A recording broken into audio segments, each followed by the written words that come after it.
Hello, everyone. Welcome back to a new episode of It's a Progressive World, a lighthearted show about everything and nothing. As always, you can find timestamps down below, and please like and subscribe. Alrighty, Sam, what do you have lined up for us this week, or today, I should say? Yeah, that's better. Bi-weekly show now. So, I mean, it's a light-hearted show about everything and nothing, but this week it's probably mostly about Palestine, to be honest. It's overwhelmingly about Palestine, and then we're gonna have fun with our usual characters, obviously. But we're gonna talk about the recent developments in Palestine. We did talk about it like literally, I think the day the whole thing has started, the day after the Hamas attack or And no, it something was like like that. 3 to 4 days after, but yeah, yeah. Really? Oh, Yeah, okay. because I Yeah. remember my parents were It's here, just then they so left. So I remember uh, the days. you've been traumatized by other events in your life. But no, I feel like so much has happened though. I mean, I guess it's such a crazy event, but I think we can get into that. So we're gonna go talk about that, just watch a couple of interesting takes people have had on that, and probably add our own interesting take perhaps to the whole mix. And we're going to talk about also possibly the only news that eclipses the Israeli-Palestinian conflict, which is a Turkish man, Cenk Uygur, announcing him running for American presidency, and which is giving us all non-citizens hope because we are thinking maybe we can run too. Oh yeah, that's one of his angles. He's like, you 25 million naturalized, vote for me. I don't care. I'm like, okay, are they all even Identity of voting politics. age? Identity politics for the people who don't have identity because Jake, they your lack. math and logic are not really adding up here. Just saying, it's earth-shattering news. It's been everybody has been talking about it. The streets of London, Tehran, LA. I'm Hey, we sure found the everybody. Guardian covered. Right. What were the three biggest outlets we found covered it? The Guardian, Forbes, Forbes, The and Hill. The Hill, yeah. But The Hill kind of he had a connection there. I don't know. Yeah, Yeah, I come don't on. I'll write it for you know. guys and post it. I'll even post it. Just give me access. Bree was like, I know the guys. I guess I have to. But so I mean, putting as I mean, it kind of I feel like you should have waited for the Israel-Palestine thing to die down because I feel his announcement No, he has some might kind of put 4 month timeline as well. You didn't hear that part? no, no, Sam, I the did, but logic, no, I did. he had The to logic start is now. too much. Yeah, I know the logic is too much, but I feel like his announcement might overshadow the plight of the Palestinians. Yeah, I So I know. mean, it's just such a huge announcement. Cornell West went on bad faith. He did an interview. We're going to talk a little bit about that. But there has been other developments with Cornell. I don't know if you've heard. He's been a lot of people on the left are breaking with him, including the van boys. They are Oh, breaking with really? him. Stop. Yes, no, I swear, he's taken billionaire money. Taking me.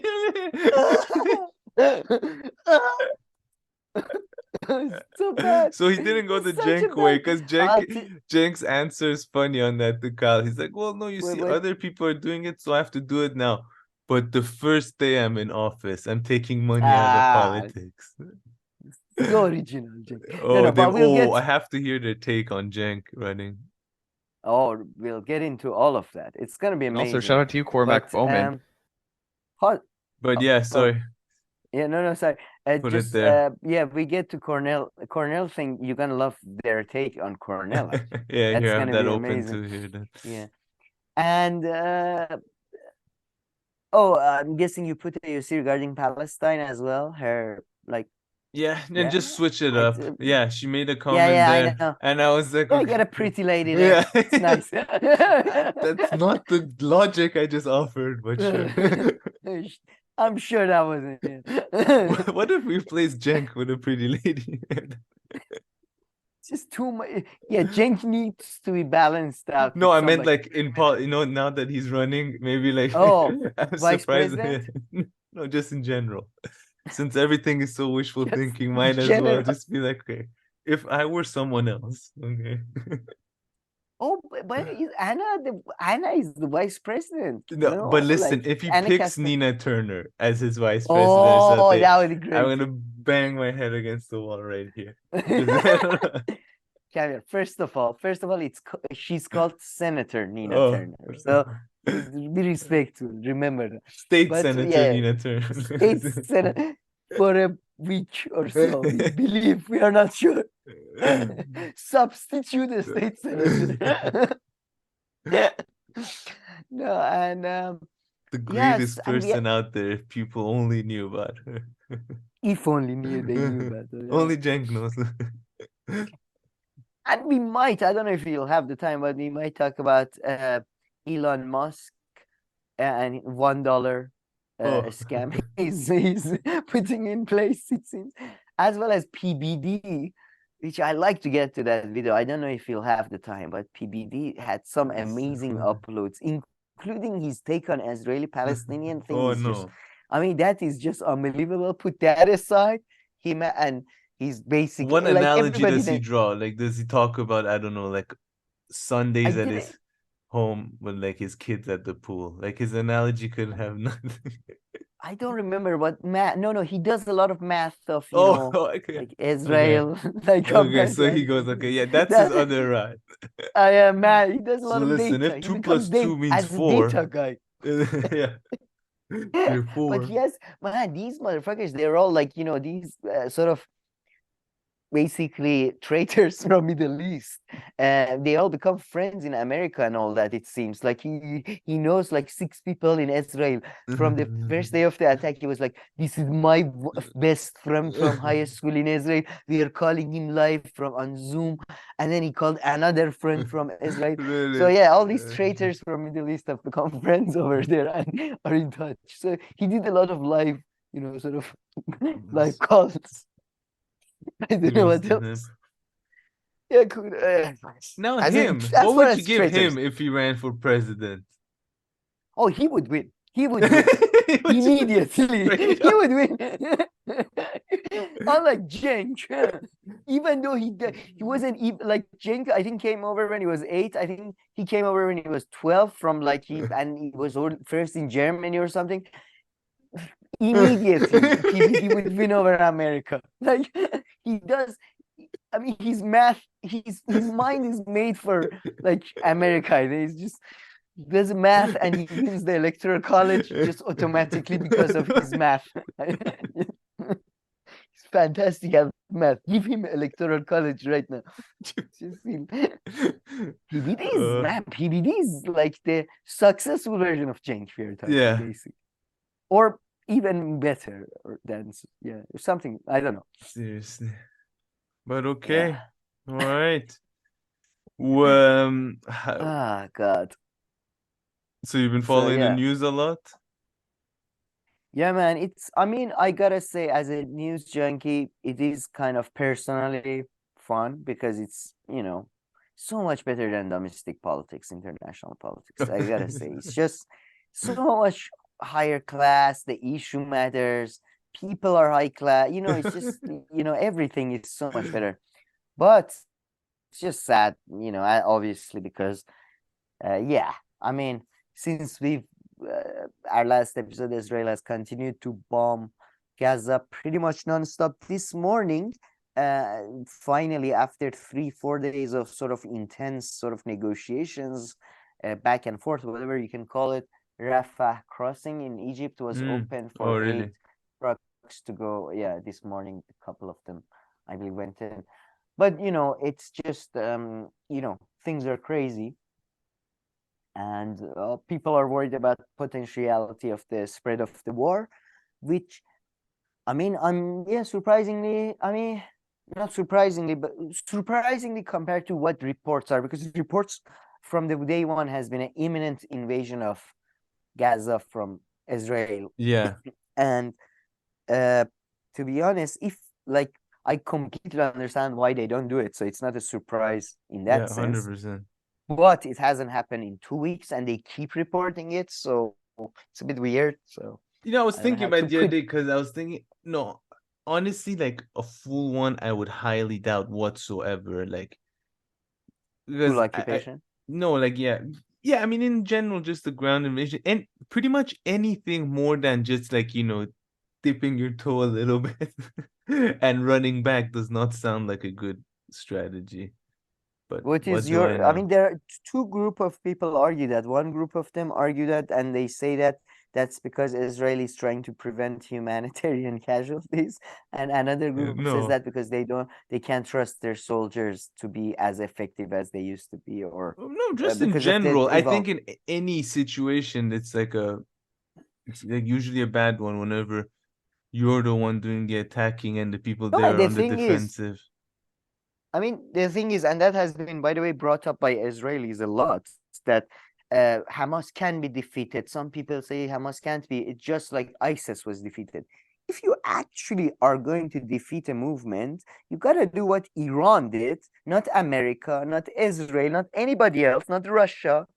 Iran did, which is you got to send troops to fight people on the ground. There is no other way to clear, especially urban areas, other than that. If you want to defeat Yeah. them, I'm not sure even Israel wants that. Even like I don't think No, even but I mean, it's a necessarily very, very hard one, and yeah, I mean, for if you, Western yeah, countries with their uh, precious democracy and their precious little lives. Yes, that's why I no, think they yeah, and I can do mean, you it. have to send a lot of people, but I Yeah, also when you don't think trade, that, but I think the ISIS one is a bad comparison because like oh, ISIS wasn't obviously. based on like a particular kind of location and geog. I mean, like it's just a really bad comparison, I would Oh, say there. it's a awful comparison at Yeah, every level. But I just want to make a point that if you want to clear an area from a certain group, there's no other way. There's no way of sort of, there's no bombing them sort of out of, you know.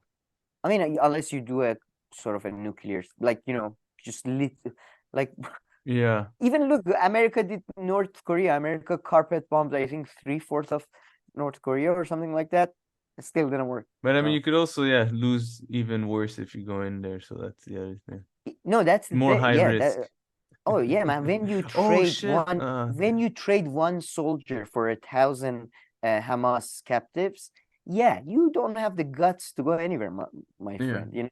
That's the thing. They don't have the guts. They don't have the capability. It's like Islamic Republic with the internal dissent. They don't have the people to, you know what I mean, to pull off anything they want to pull off If anymore. you were So in there, you would show people how it's done, huh? Rambo I would, style. yes, yes, You're like I would, Cenk. If I yes, was, I would shout at people, I would and go and solo they would in leave. there. So, no, I'm not. Look, man, No, I know I'm yeah, joking. yeah. My point is, if you want to do it, that's what you have to do. I'm just like, that's Yeah, what you gotta do if you're gonna do it. Like, but nobody wants to do that exactly. So you don't think Israelis trying to prevent humanitarian casualties? That's why they're avoiding. I think that's the real reason behind delaying the invasion. 100%. At any rate, but this was one interview that went Yeah, viral, this went which is, viral, huh? This guy's yeah. hilarious. Oh, it's amazing. He does a great job of dark humor here. I mean, I Yeah, don't know if you watched the full thing, but no, probably I put not. this But video here, because there is a couple of, yeah, yeah, let's this watch it. is I mean, I more wonder like, if my favorite part is in there. Let's see.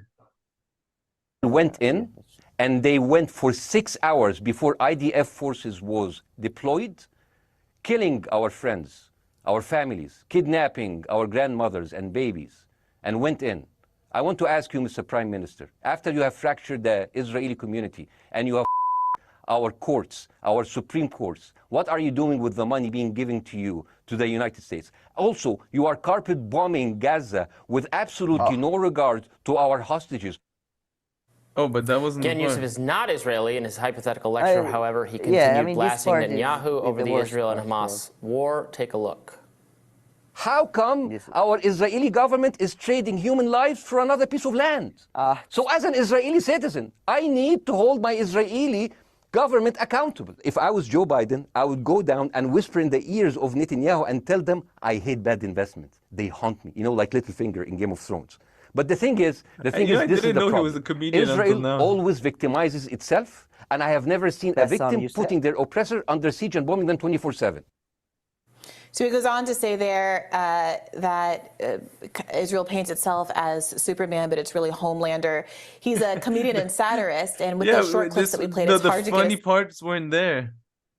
Yeah, no, sorry, I thought they would have that. But No, the Hill, so, they'll ruin everything, including I know, right? taking bad parts. We didn't even But get into their takes. They managed with the original footage. no, they don't have interesting takes. But Yeah, sorry, you exactly. didn't know Bassam Youssef is a comedian? What did you think he was? Just like a guy, I don't know. Just like a guy shows up and no, he had like a God, Rash, don't play him. I mean, 2014 was a great year for Ben Shapiro. 88 Okay. Israelis were died, and there was 2,329 Palestinians killed on the other side. That is one Israeli for 27 Palestinians. That is a very good exchange rate. What I'm saying is, what is the exchange rate for today? So you guys will be happy. I think you all are going to Gaza. You have cousins and uncles there, and their house also was bombed. We haven't been able to communicate with them for the past 3 days. Communication are lost. So we don't know actually what is the how are they doing. But you know, we're used to that. I mean, it's just like it's very repetitive. We're used to that. We're used to them being bombed every time and moving from one place to the other. You know, it's just like those Palestinians. They're very dramatic. Israel killing us. But they never die. I mean, they always come back. You know, they're very difficult to kill, very difficult people to kill. I know because I'm married to one. I tried many times, couldn't kill her. I mean, there's a dark humor there, and I understand why. Because no, it's not dark humor. I try to get to her every time, but she uses our kids as human shields. I can never take her out. watching Piers. Oh wait, so Piers Morgan didn't know that this guy's a comedian. Stop terrorism as humanly No, possible. he knew he's a comedian. Of course he knew. No, he like he's trying to be somber because it's such a, you know, such a difficult time for the world because I guess Israel is attacked. Or I mean, to be fair to Piers Morgan and to the whole right wing, man, and this is really fueling my move, not to the right wing, but completely away from the fucking left wing, is that like the right wingers have been much better in Piers Morgan and Fox had Cornell West and Alan Dershowitz doing a debate on the thing. So, you know, I think they're much better in at least in bringing somebody. And Piers Morgan brought Hassanabi, you know, Hassan Piker. Oh, really? Nephew of Cenk. Yeah, he was. So, you know, they well, actually, yeah. whatever. Yeah. Well, Piers Morgan is he's a bit of a particular one. Is he? Yeah, I mean, he's more concerned with you being popular than your ideology, or it being a popular content Yeah, that's a kind fair of point. thing. That's a fair point. Yeah, but then you know, I guess he loves it when the two come together. Then you have really something special. Then we can talk about something good. Then you have a PBD moment. Yeah, exactly. The best part, the best joke Bassam Youssef made was, I think it was about his brother-in-law, that he kept saying that he's applied to be a human shield like 6 times, but he's a loser. He can't get a job. Yeah, such a loser. Yeah. Can't even get a human shield job. He had something else he said, but I can't remember. I didn't hear it here. Oh, yeah. I mean, I think this interview was the best, and I think because at this point, man, again, it's kind of like we're gonna talk about Cenk Uygur and the leftists. It's this pretense that there are people out there that don't know the truth. Only if they knew, like this kabuki theater thing is getting tiring. So people are, you know, turning to sarcasm and all. You know what I mean? Like it's getting tiring. This bullshit. Like, oh, so what is the Palestinian perspective on this? What do you think it is? Like, it's the perspective of somebody who's been bombed the shit out of. That's the perspective. That's the perspective. It's somebody who's been hungry for 16 years. That's our perspective right now, you know. So it's just like, this is the best way, I think, to respond.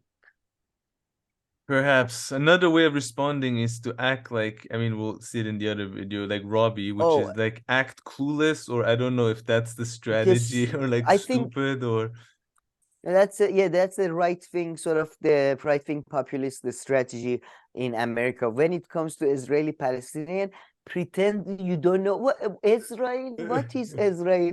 I've never heard of Israel. It's an ancient conflict going back thousands. It's nothing to do with us. We never. It's an ancient blood feud. Yeah, we are not involved, are we? Oh, we've been helping them. Oh shit. Okay, yeah. Yeah, I mean, like suddenly this level of ignorance on He's a like, topic, Brianna, who are you suddenly. talking to? She's like, we're supposed to talk here. What do you want me to do? Like in the No, end. I mean, do I have to say, can we not talk about Israel? Like, I don't wanna. I love Israel.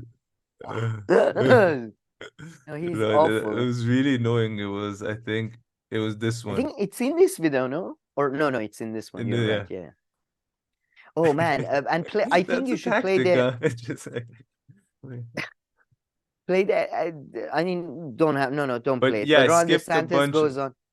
Yeah, Ron DeSantis goes on to say Man, that all Palestinians are pretty much yeah. anti-Semitic. I mean, honestly, for once, No. Oh, sorry. No. Play. They go to the Ron DeSantis thing. Yeah, the one that says anti-Semitic thing. no, I'm really Sorry. happy that Ron DeSantis has fucked up his political career. I know, but do they play go here? No, this is go further a bit. Sorry.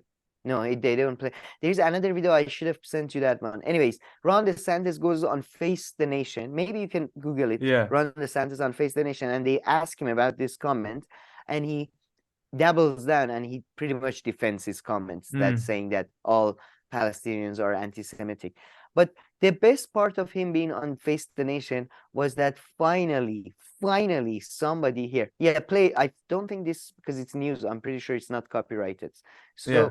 maybe you can play a bit of it, because this lady points out something that I think you would. We go now to Florida Governor and Republican presidential candidate I love Ron this lady DeSantis, now. and he joins us from Tallahassee. Good morning to you, Governor. Good morning. You're running to be the next commander-in-chief, so I want to focus on some of the crises we're seeing right now. Is he actually You were still running? once a Navy drop jet, out? which Yeah, means you advised I on the law of unbelievable. armed conflict. With Israel about to launch this invasion here. of Gaza, I I wonder what you would advise them in terms of distinguishing between legitimate targets and civilians. Well, one, Israel has a right to defend itself to the hilt, and that means the complete elimination of Maybe Hamas, go to the his her eradication next of their question. terrorist infrastructure. Israel has put out warnings to civilians about where Israel. There are 2.3 million people living in Gaza. Collective punishment is something you support? It's not collective punishment. Hamas is the one that is creating this predicament. Hamas is the one who always uses civilian targets to conduct Next question, operations, and we dealt with this some in if it Iraq, doesn't where happen third time, Al-Qaeda in I'll Iraq take it. would commandeer. For example, the prime minister to hold off until the 500 to 600 Americans who are trapped in Gaza managed to get out. Give Well, one look, I more. think that's something. So of course, that's an important thing that you want to consider. Right, but there are 500 to 600 Americans stuck in Gaza specifically. And let me ask you a little bit more about that, because of the 2 million people who live in Gaza, half of them are under the age of 18. Let's take a listen to something you said yesterday. Oh, perfect. We cannot accept people from Gaza into this country as refugees. I am not going to do that. If you look at how they behave, not all of them are Hamas, but they are all anti-Semitic. I'm sure you know all Arabs are Semites, but how can you paint with such a broad brush to Finally. say Must 2.3 finally million someone, huh? people Somebody are who anti-Semitic? is still pause. Well, He first of doesn't all, my position is very clear. Those Gaza refugees, Palestinian Arabs, should go to Arab countries. The U.S. should not be absorbing. What a douchebag. Finally, you had anyway. someone say that too. Huh? Yeah, man. Finally, somebody still respects the English language, and this dumbass Arabs are anti-Semitic. Like, what a I mean, Jesus Christ, man. I thought these people are like educated. He's a lawyer or something. What the fuck But is hey, going the on? Like, common word now, I mean, like honestly, like I wasn't aware of the thing. I thought I didn't, I didn't know Semite applied beyond. Yeah. yeah, I know. It's, yeah, most people, I don't think, like, yeah, most people, you're right. I know, but I was happy somebody finally has stood up for correct usage of English. No, it comes from it's semiotic languages. I mean, there is no semiotic people, really. It's just semiotic languages, or Arabic, Hebrew, North Yeah, African. here, finally, here, I found it. Yeah. A member of any number of people. Yeah, Assyrians. Yeah, in PBD, Southwestern Asia. As I think they still talk Assyrian. I don't know. Anyway. But yeah, no, I was glad somebody stood up for the semiotic. But yeah, people are going, man. I can't. Yeah, everybody is basically with Palestinians. It's okay. What did this loser say? The most Oh, progressive person in the history of mankind. This loser who's, look, Kamir, when you come from a working class background, Vanguard boys, you remember, right? Like, it's different when you come from it's different. You understand people because you live through difficulty yourself. You are able to touch others through your experiences. I mean, not touch in a bad way. Not touch in a bad way. No, play. You like it. Play from the beginning. I think this is a good, like, fun news. Democratic Senator from Pennsylvania John Fetterman hit out at Representatives Rashida Tlaib and Ilhan Omar after they assigned blame to Israel for the hospital attack in Gaza, something that was later found to be, there's much conflicting evidence that suggests that that was not the case. Fetterman wrote on X, "It's truly disturbing that members of Congress rush to blame Israel for the hospital tragedy in Gaza. Who would take the word of a group that just massacred innocent Israeli civilians over our key ally?" Meanwhile, per National Review's reporter John McCormick, former Democratic Speaker Nancy Pelosi and Minority Whip Hakeem Jeffries refused to call on the two congresswomen to retract their now disputed claims. All this comes as Israel's defense minister told ground troops to be ready to enter the Gaza Strip, though he didn't say when the invasion will start. In a meeting with Israeli infantry soldiers on the Gaza border Thursday, Yoav Gallant urged forces. So, yeah, I mean, this actually segues well, I think, into the most important event regarding the Israeli-Palestinian thing, which has grabbed everybody's attention, which is the hospital event. But, I mean, before the hospital event, I don't know if you have any comment about John Fetterman and his... No comment, I mean, John look, Fetterman, Kamir, do you trust Hamas, a terrorist group, or a key ally, Israel, which is a friend, remember? Okay, remember? Wow, yeah, there you go. This is literally, man, this is the biggest, it's one of the biggest philosophical chasms in the history of philosophy, that do you go by principles or do you go by somebody you trust? And Fetterman is saying you should go by somebody you trust, Israel, somebody who's been proven time after time to be a truthful, honest about everything. So, I don't know. But the hospital, I don't know if you heard. Yeah, I heard. So, a hospital,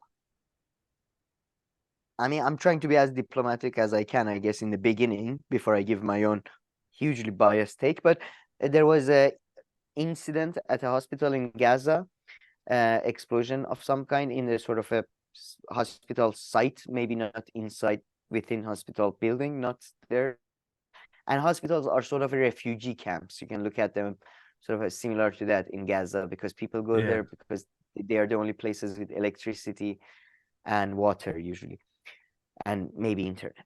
So, and we don't know how many people, but it seems more than hundreds have died in that awful explosion on a hospital, which is a war crime, obviously. Not that I'm necessarily, personally, I don't care too much about international law, but, it is war crime, technically. So, originally, obviously, Hamas and people reporting on the ground said that, and Hamas is I think, only people on the ground. So, it's just, they reported that it was Israeli strikes but then Israelis have come out and aggressively denied this allegation. They have submitted evidence, and I'm using air quotes if anybody's just listening. They've submitted evidence they claim that proves that it was a Hamas attack. And well, we can get into that. That's become a big sort of a point of a lot of media coverage has focused on that. And Robbie made a radar on the Hill. Oh my God, right. It's an issue that deserves making a hill for, because there are 2 million people being constantly bombed, but this bombing, a specific bombing, and by the way, personally, I think it was Israel 100%. That's my personal view, and 99%. Okay, and I think it almost feels like a red herring or a distraction, shall I say? Because, like, I mean, anyway, people are getting killed constantly, but then there is this debate about, oh, you judged too soon, New York Times and Washington Post, you didn't check your data before publishing your, and this is coming from, and I'm going to come back to this is coming from people who've been covering David Grush and alien invasion for the last 2 years, like just I mean, anyways, a story which apparently seems to have died, unfortunately. Sorry, just a little side. The Hill had a video on it. Oh, I mean, that doesn't mean much. The Hill, yeah, I know. They're trying. I'm just saying they're trying. But yeah, so that's. Do you have any? I don't know if you want to disagree with me on this. No, do you think? Yeah, no. So I mean, I guess. I mean, I haven't seen it. It would make sense that would be more likely that Have you heard or seen any of the evidence? Maybe. So someone showed me some in a secret back room, but like a real evidence. Yeah. No, because there has been the Israelis gave a presentation. Yeah, no, I didn't. There was a whole presentation about the angle of the bomb. They claimed that Islamic Jihad's missile misfired and went into the parking lot. But there is a whole lot of problems with the presentation itself, apparently. More importantly, go to maybe Channel 4 video I sent you. Channel 4. The British one. I think it's the one that said, there you go. Yeah, that one. Yeah. Go. Can you go back? Like, yeah, slowly go so I can tell you where to stop, where I see it. It's a tape. They play a tape. Israelis play it. Here we go. Yeah, it's probably maybe here. Play exactly from here. It gives a bit of context to you as well, I guess. Yeah, let me see. This is what you see at the hospital today. Small craters you'd expect from a mortar strike or artillery round, not a missile. Surrounding buildings have only superficial damage, not structural collapse. Some of the windows of an adjoining church remain intact. This makes a ground-detonating Israeli missile strike unlikely, but it doesn't rule out an airburst munition, which could cause major loss of life, but would produce far less structural damage. So what then of Israel's explanation? Sensing a major problem, they worked through the night to get their version out. Press conference first thing. Good morning, everybody. Conclusion, a misfiring Islamic Jihad rocket caused it all. According to our intelligence, Hamas checked the reports, understood it was an Islamic Jihad rocket that had misfired, and decided to launch a global media campaign to hide what really happened. They present what they say is two Hamas operatives talking about the attack. بس بقول لك اول مره بنشوف الصاروخ زي هيك والشظايا هذه فبقول لك تبع الجهاد الصواريخ الجهاد الاسلامي. That's the Hamas call this an obvious fabrication. Two independent Arab journalists told us the same thing because of the language, accent, dialect, syntax and tone, none of which is, they say, credible. Yeah, Equally, really? Israel claims Wow. the Islamic Jihad So they found like the two guys who had like went to Arabic course or something, and okay, you call this guy, and we recorded. And I don't know, in Iran we all have to do Arabic in a normal school and all that. So we all like in Iran, the only thing every Iranian knows is ana. So I'm pretty sure they were like ana, which means me. Ana guilty, very guilty, very guilty. Ana very guilty, very guilty. Yes, you guilty too? Anto. Was it Anto or was it Antoma? I don't remember. Anto guilty too. Yes. It's just hilarious. So, and by the way, before this hospital was hit, Israelis had warned number of times that hospitals should evacuate. They hadn't said we're going to hit a hospital. They said they should evacuate. And this hospital, by the way, is an Anglican hospital. So you have a lot of Anglican priests who are under, you know, just like British. So in Britain, it's kind of, it's hard for them to really let it go. Yeah. And I don't know. I mean, I think it's pretty clear that it's probably Israel. But at the same time, like, I don't, okay, even if it was a failed launch, Islamic Jihad, I think it's still Israel's fault for having a blockade on people for 16. Yeah, not forgetting about the 78 years of blah, blah, blah. Just the blockade itself. So, I don't know, it's very simple to me, this situation. But I don't know, people seem, especially some people on the left, keep trying to make it some really weird, difficult moral dilemma we are facing. They love it. That's what they're always obsessed about. Oh yeah, they love what is it? Condemning both sides. Yes. I mean, yeah, but you know, this is really like, I mean, this time it really spilled more than ever into mainstream. I guess given that because of the nature of the first attacks, really.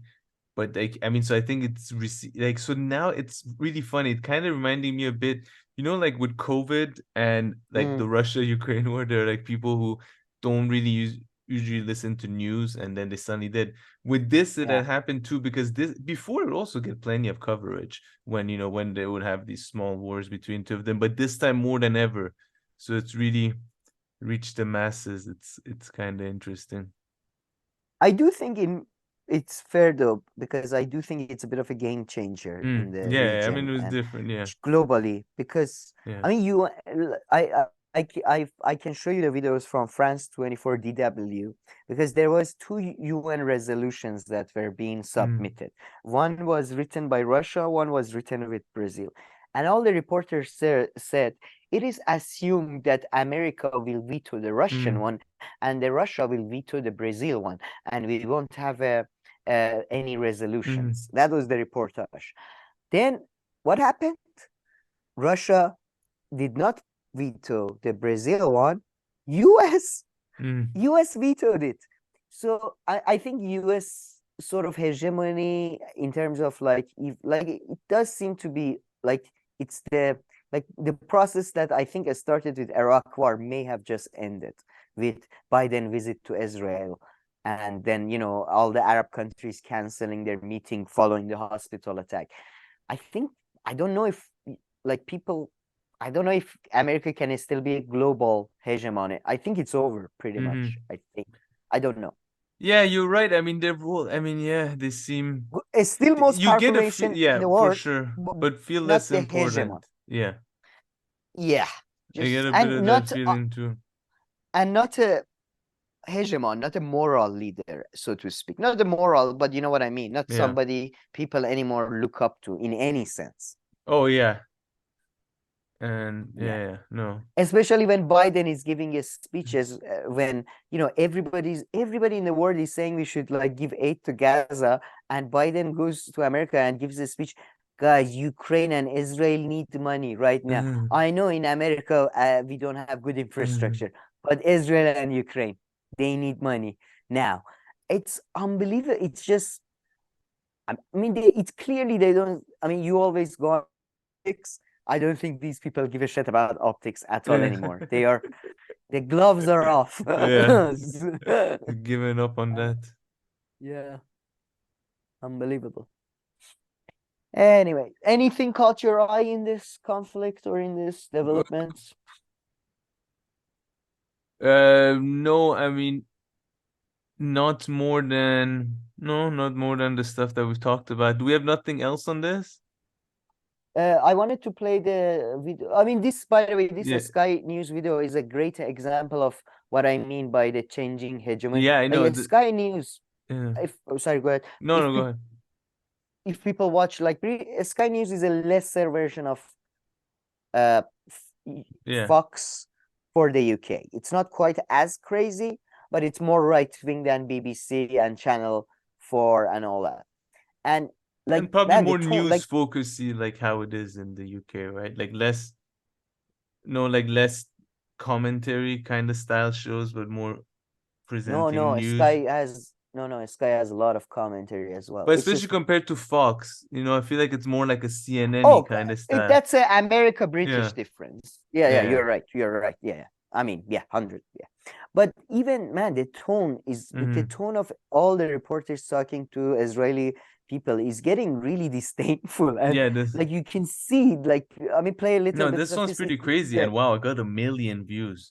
Man, I loved her because, I mean, she brings that British sort of, like, she reminded me of my boarding school teachers. She was so, how could you? And no, but the tone is shifting, and even though everybody in Channel 4 and BBC, man, BBC, they're, BBC's funded by the same people who funded Israel. It's like they have the same shareholders, basically, and they're like, yeah, you're committing genocide, right? I mean, come on, man, let's just say it, right? It's just unbelievable. But sorry, go ahead, play it. And a former Israeli ambassador to the UK. Good evening to you. Was it you? Apparently not. We're the whole time gathering more information. And now the highest probability appears to be that this was an Islamic Jihad rocket.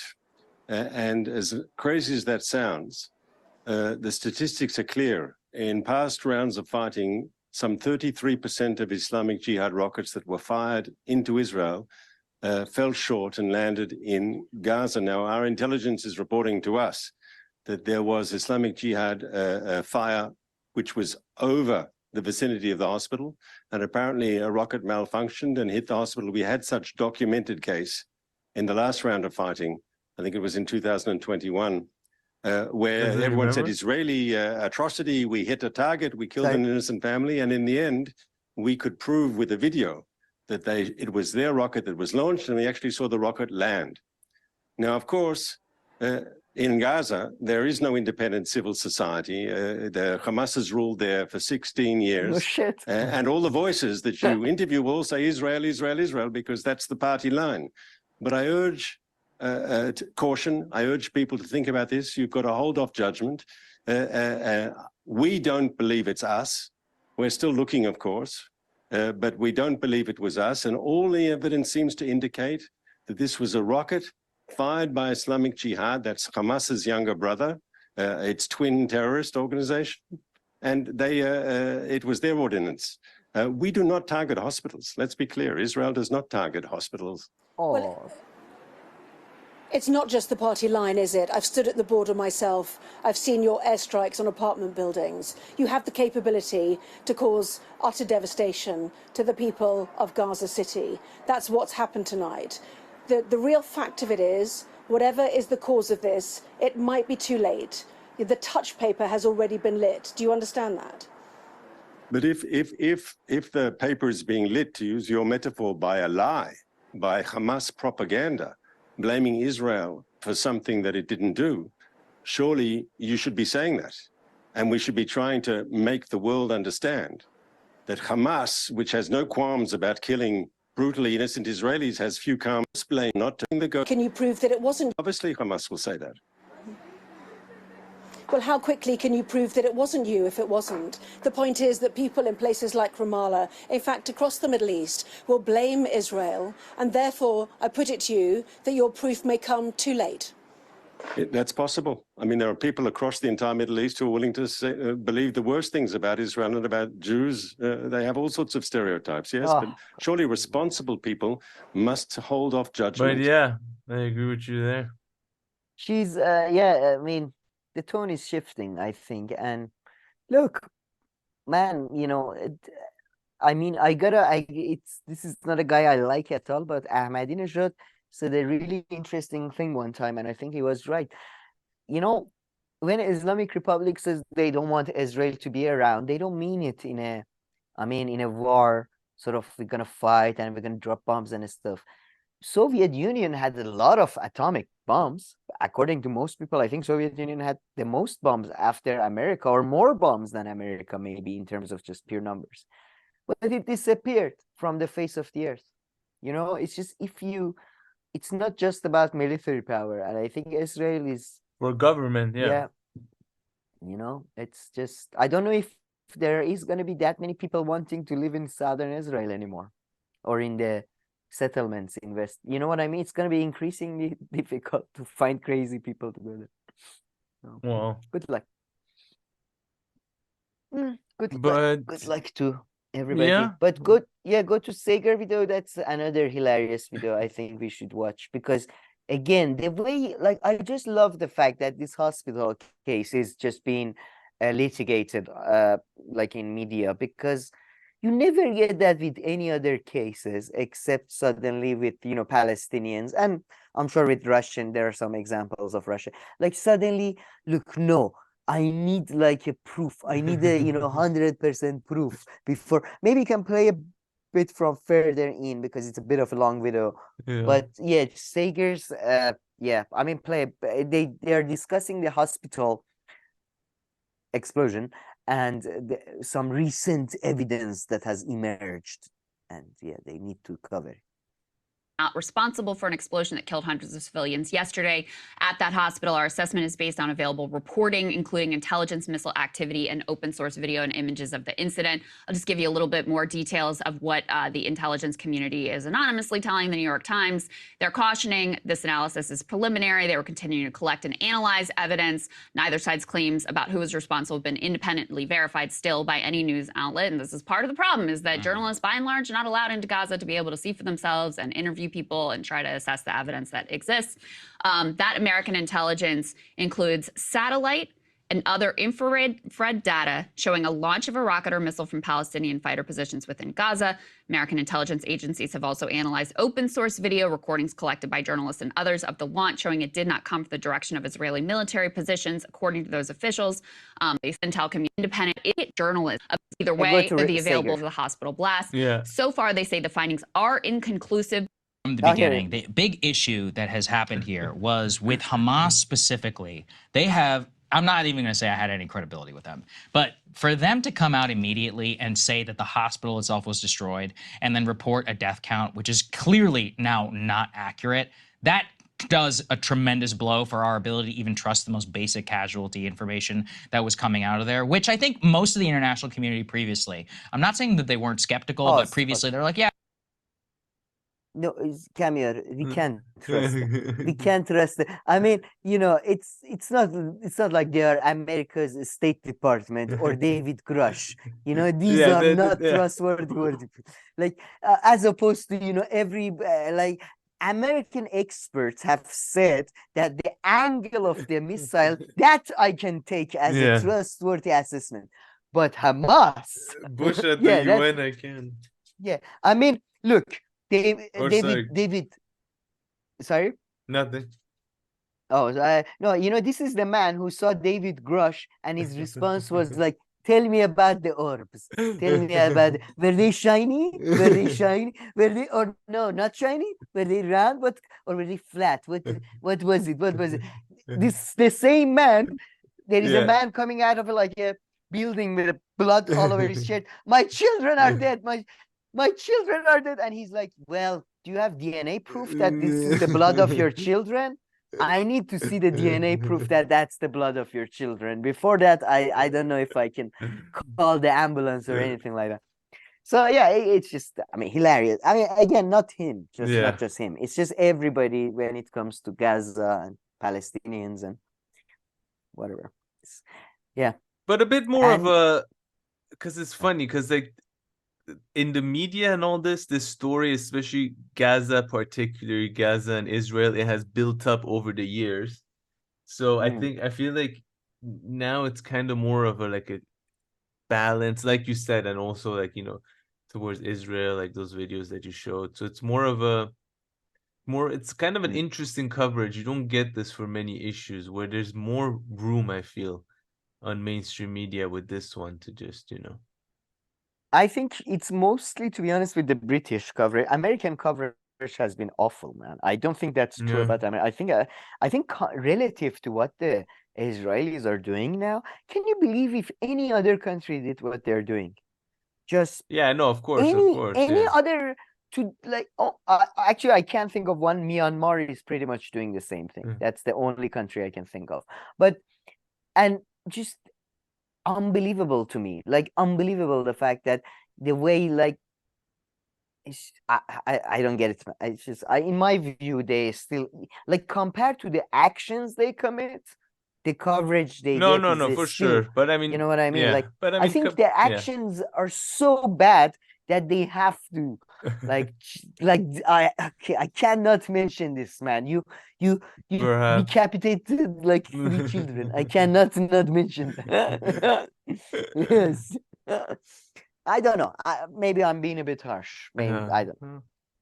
It's just but yeah, now maybe we can end on a bit of Iran and geopolitical ramification of what do you think? Do you think a lot of people are saying that war is imminent and Hezbollah is going to be dragged into this, and then because Hezbollah is dragged into this, Iran is going to be dragged into it, and then because Iran is dragged into it, America is going to be dragged into it, and then World Yeah, War no. III. It sound a bit of a jank logic there. What time frame was this all in? Like, I mean, what period are we 6 talking? months.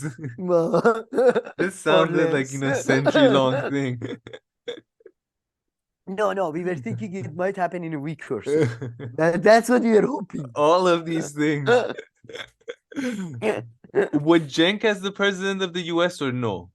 Or no, this is before this Biden presidency finishes. So don't worry about it. Don't worry about the president. This is like all happening next week. I mean, we are being very dismissive. I would say though, I would say this has been the highest risk of war in the last 30 years, probably. I would say just because it seems clearly both US and Iran officials are panicking and are trying their best to control their proxies, Israel and Hezbollah. Because the Iranian foreign minister is like, look, Hezbollah and the resistance movement is completely independent. They make their own independent decisions. We are friends. We love them, but they're independent. Let me be. And America is like, yeah, Israel is independent. They can, you know, take care of. So everybody's like, you know, I think that they are worried because, you know, if somebody does something crazy, because these are very highly fragmented organization. It's not like highly hierarchical. It could, you know, still I think it's very low chance, don't get me wrong, but I'm just saying it's higher than usual, I would think, because of the rocket firing. And some people are suggesting Iran might use Syria and Yemen because they are in a much less vulnerable position than Lebanon in terms of economic collapse. I mean, they've already collapsed. Use them for what? So, to attack Syria. To attack Israel. To attack Israel. Sorry. I don't know. I don't see that. I mean, I see Hezbollah getting there already is in border areas between, if I'm not mistaken, Israel and Lebanon already, you know, some fighting going on. And of course, people there have were died. Multiple wars in the past couple decades between them. But still, that I can see happen even more or escalate or whatnot. But that then spilling over to the next level, I don't know. Yeah, no. The thinking is they might use Syria and Yemen to sort of, I guess, to avoid the escalation with Lebanon. But man, I think that Supreme Leader yesterday gave a speech and he said that if the resistance groups get off, like if nobody can control them, and I think he's right though. Like Yemen, in Syria, there are people who might not be able to be controlled, if that makes sense. But I think you're right. It's highly unlikely, I think. I'm trying to give some narrative to this nonsense. I don't know. I We'll find, wait and see. but people in Iran are very worried, man. A lot of dual citizens are like, oh, I have to go now. It's no, I'm gonna be stuck in it. It might be a war. Oh, and you know, that type of thing. Yeah. And I mean, the thing is, even though if there is a 0.1% chance, like I wouldn't want to take it. So I would leave and offer my commentary from abroad. I'd be like, okay, now dial me in. no, man. Dial me in. Okay. Yeah, I don't think it's going to happen. I left, but no, don't know. I do. I have a bit of. I mean, yeah. First of all, I'm not married like you, so that's maybe that's different. But you're I gonna wouldn't stay and mind fight, staying. right? Oh, I definitely. Yeah. For sure. What would be like, what kind, like, you know, what do you see yourself contributing most? Translations. I don't know. Probably. In challenging areas. I don't think they're gonna. No, that's use true me, though. That's good. I don't know what else Propaganda. I can do. Yeah, that. Oh no, we can't use him. He's too he's too fucked volatile. up, basically. He attacks us in the middle of attacking them. It's not, we can't trust this motherfucker. Just do the translation, please. And somebody checks his translations. There could be, he could be smuggling something in there. Yeah, man, that's the problem with people like me. They can't trust us. But no, I mean, look, I'm just saying it's not the. Yeah, I mean, it's awful. War is fucking awful. I would try to escape avoid any it. war. I would run away from all wars. No, I wouldn't, Pack my because I don't bag have and go. anywhere to go. No, man, Yeah. I would if it was my home. That's why, by the way, people, we get to that, the left people who are, anyway, people who don't live. I wouldn't, if there is a war with Iran, I don't have anywhere to go. It's like kind of, whenever I always say, if there's an earthquake, I rather die. Where should I go? Like, you know what I mean? I don't want to live without my home, without like all my. It's just I can't restart now. It's too late. I'm No, that is 33. I don't know where to go. I don't know where to go. No, very good point. So that's why I'm kind of have to stay and fight. And Gaza, I mean, that's the biggest, by the way, tragedy in Gaza, that people are constantly being told by Israelis to evacuate to the south. No, they literally. And then they bomb the south, and they bomb the refugee camps. They bomb. No, for sure. But by the way, I Yeah. just thought of no, how you can contribute more. Since you're such a night person, for sure you could do like night shift kind of stuff. So you would excel there, maybe at night fighting or guard. something. No, man, but it would be, I'd be Tell listening them to a that. podcast Oh, no, while the enemy would be sneaking behind me. It's like, oh, okay, what happened in 1922? Oh, what after Dan Carlin? Tell me, Dan Carlin, tell me. That's true. Yeah. So I don't know if I need to be in a position where somebody can check my stuff constantly. Otherwise, the country will go. We'll lose the country. But I think it's a good time to take a break. Maybe. Sounds good.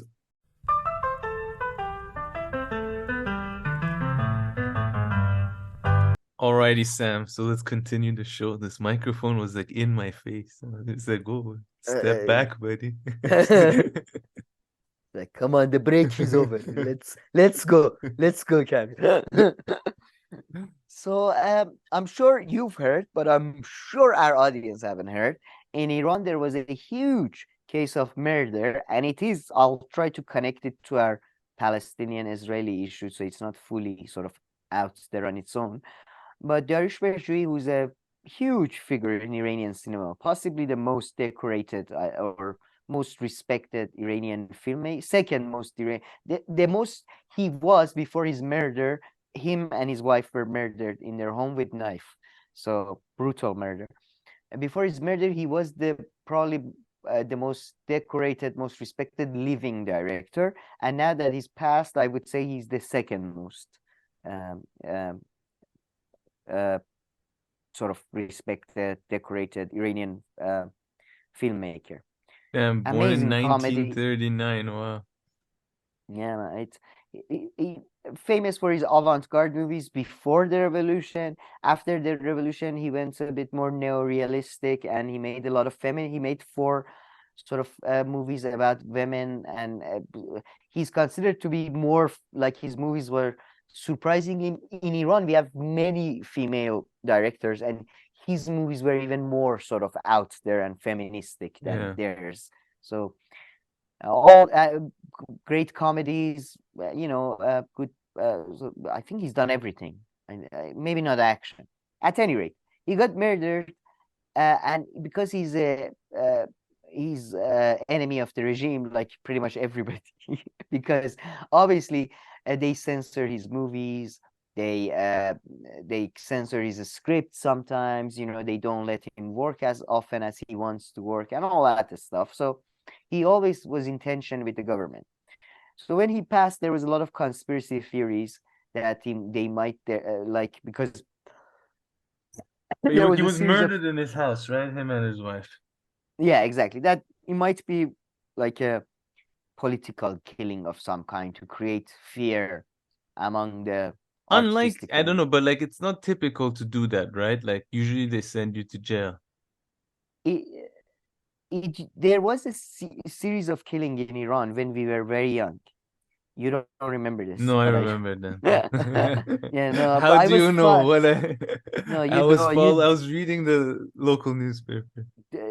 You might Dariush Mehrjui. Have you heard the name Dariush Mehrjui? Exactly. Yeah. Okay. Now I have. What? Okay. His wife. What was the name? See? Yeah. Fariba No, Mehrjui. Layla. It was Layla. almost. Almost. I don't know actually. I don't know what was Dariush Mehrjui's wife's name. Anyway, there was a series of killing in Iran which was done. A bunch of authors, cultural critics, philosophers got killed, and it turned out to be sort of a group within the judiciary or intelligence services. Islamic Republic says they were rogue. Every single piece of evidence suggests otherwise. I mean, you believe whoever you want to believe. But the connection to Israel-Palestine comes because people thought it's a conspiracy.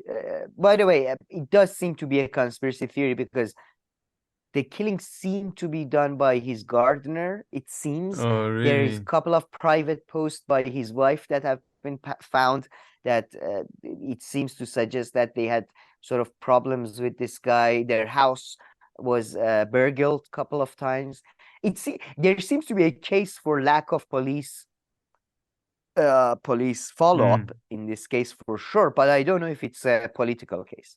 But at any rate, in the funeral, bunch of artists and stuff, they started because of the political nature, they assumed political nature of the murder. They started shouting political slogans, specifically what? Against Gaza and Lebanon. You know what I mean? Like, and these are the same people who were for, Mahsa Amini and stuff. So it was truly, for me personally, it was really that have like, to do with anything?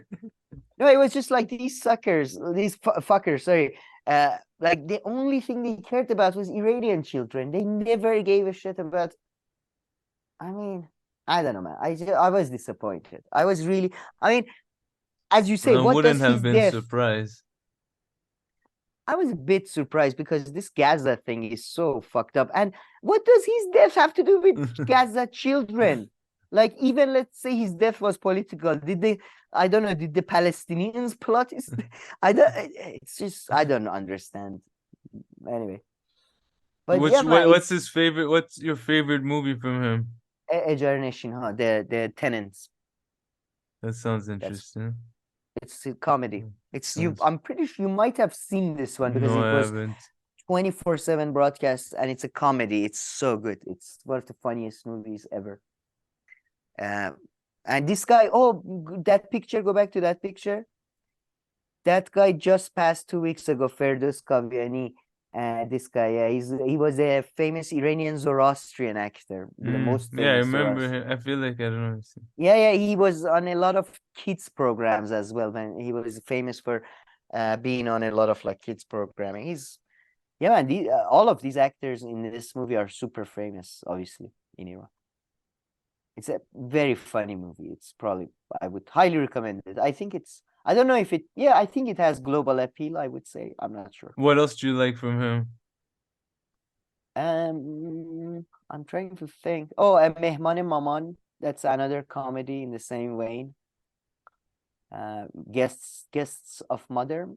I'm not a bit, to be honest, let me tell you what I don't like. I'm better at telling people what I don't like than what I like. I don't like his feminist movies too much, and I don't like The Cow, which is his masterpiece. The Cow is considered the masterpiece of Iranian cinema, like an avant-garde. Like it's kind of like Iranian, I don't know. It's very amazing, like considered the, turning point of Iranian cinema and all that. I just find it boring and ponderous, and it's an art movie. I don't appreciate it, I guess. It's this guy loves his cow, but his cow dies, and then he starts going basically mad, and he starts thinking that he's become the cow and he is a cow. And yeah, it's like I don't know. I don't understand art movies. I guess that's the problem. It's supposed to be, I guess it means something. I don't know what, but it's deep meaning there. Have you never heard of this as just the name even? Yeah. This is before Revolution, right? Yeah. Oh yeah, that one. Yeah, that was 1969. Oh yeah. Yeah, that's before Revolution. Yeah, yeah. Sorry, we can move on from, I guess, my compulsory Iran news. What's this? So, I thought maybe we can talk about first censorship regarding Israeli-Palestinian thing. This Palestinian author, the celebration of her work, or I don't know, some prize they were going to give her in Frankfurt Book Fair, the biggest book fair, I believe, in the world, was cancelled. According, I think I read something along the lines of, this is not the time to celebrate Palestinian writing, or something along those lines. Yeah, I don't know if that was the official reason, or maybe somebody that was just commentary. But we also had Gigi Hadid was criticized, I believe, for her take, and people are trying to cancel her. She's a Palestinian origin. She's of Palestinian origins, I believe. Who is she? Do you know? I've heard the name. I don't. Is she an actor, singer? What is? I think she's probably a model. Oh, okay. Or I was like, who is she? Anyway, I was just trying to find out, how do I know you exactly? But anyways, they're trying to silence her. Apparently, I don't know if she actually lost the job. Also, in a much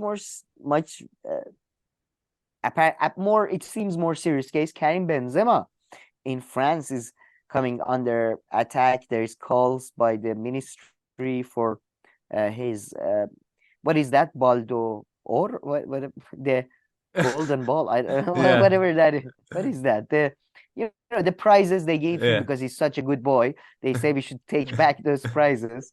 Also, we should take back his French nationality, which is kind of like the Karim Benzema. I know the name Karim is not like typical French, but he was born in Lyon. So I don't know what the hell they're gonna do about that. Well, I saw he also has the Algerian nationality though, so I guess he acquired that. So I guess I guess he can. Yeah, he needs to go to an adopted country. You need to fuck off now. We buy your house, we buy your mother's house, we give you the money, you fuck off. You tell me how it works, people. Like, how can you get from the origin? They can prosecute you. They can't just rescind your nationality. It's not oh no, he's not one of us anymore. Can't just do that. Okay, it's not a joke. But because he apparently liked the tweet by Habib, who was talking about.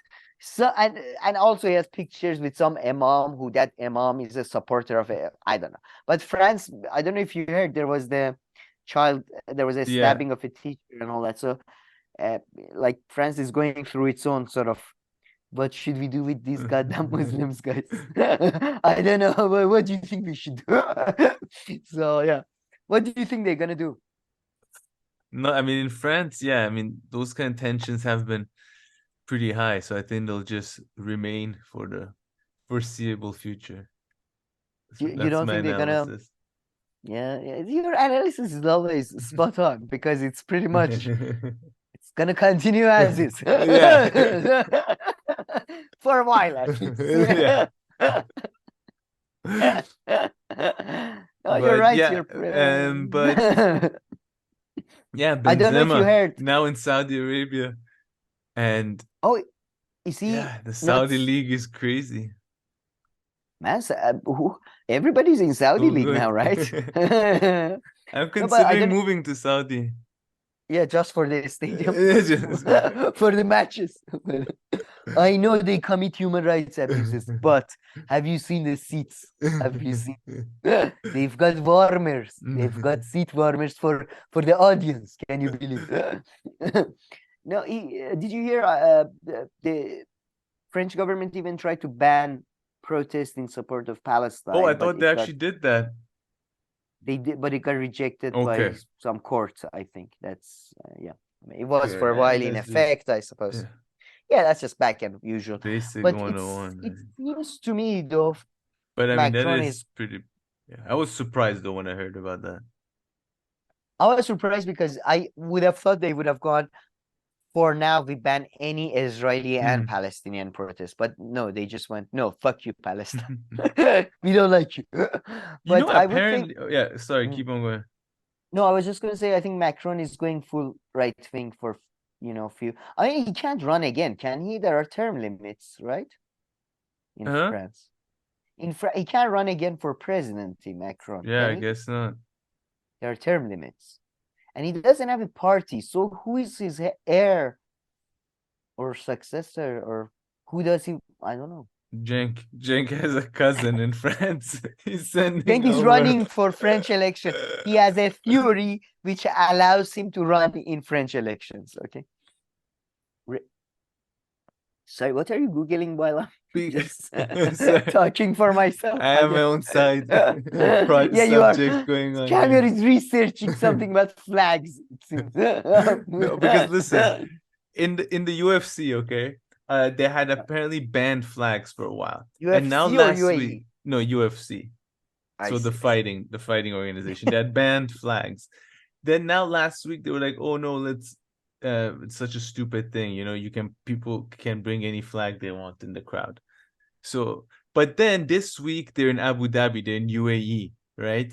And then the news has come out that the UFC is not letting people bring flags to the fight. But however, neither the fighters or no one, no flags. But I assume. Okay, we go. Or no, especially in the crowd. But I heard that there's actually a law that in the UAE you're not allowed to display other flags. And therefore it's just like the country ban. I don't know. That's what I'm trying to find out.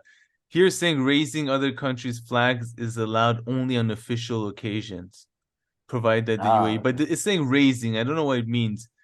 But I guess it means you can't have it raised on a building or something. Maybe you can have it in your garden, but not raised in a building.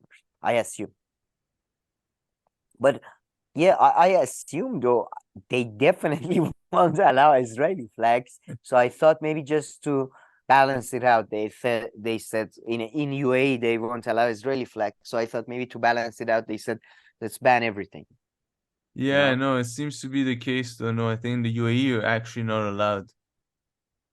Hey, UAE, don't you remember when we were there? They banned God of War because of promoting like pagan beliefs or something.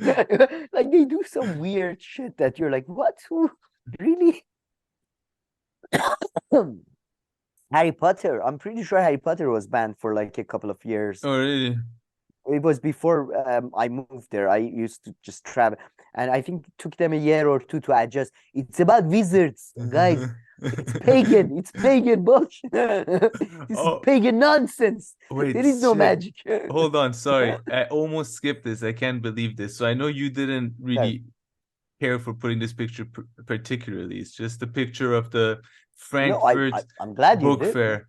But man, this looks like the only kind of exhibition or fair or whatever like to go into. Like I would have fun going around just looking at different Book fair? books like this. Man, I love book. Did you not ever go to Namashka Kitab in Tehran, the book exhibition in Tehran? I know about it only because I would It was a pass by family it, thing. but I never went.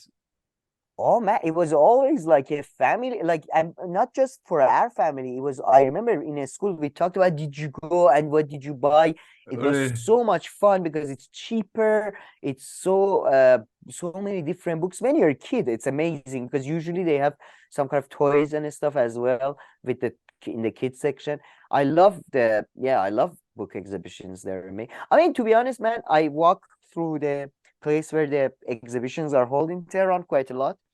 Just exhibitions are quite fun. Yeah, like yeah, no, any that's of for them. sure. All of them are fun.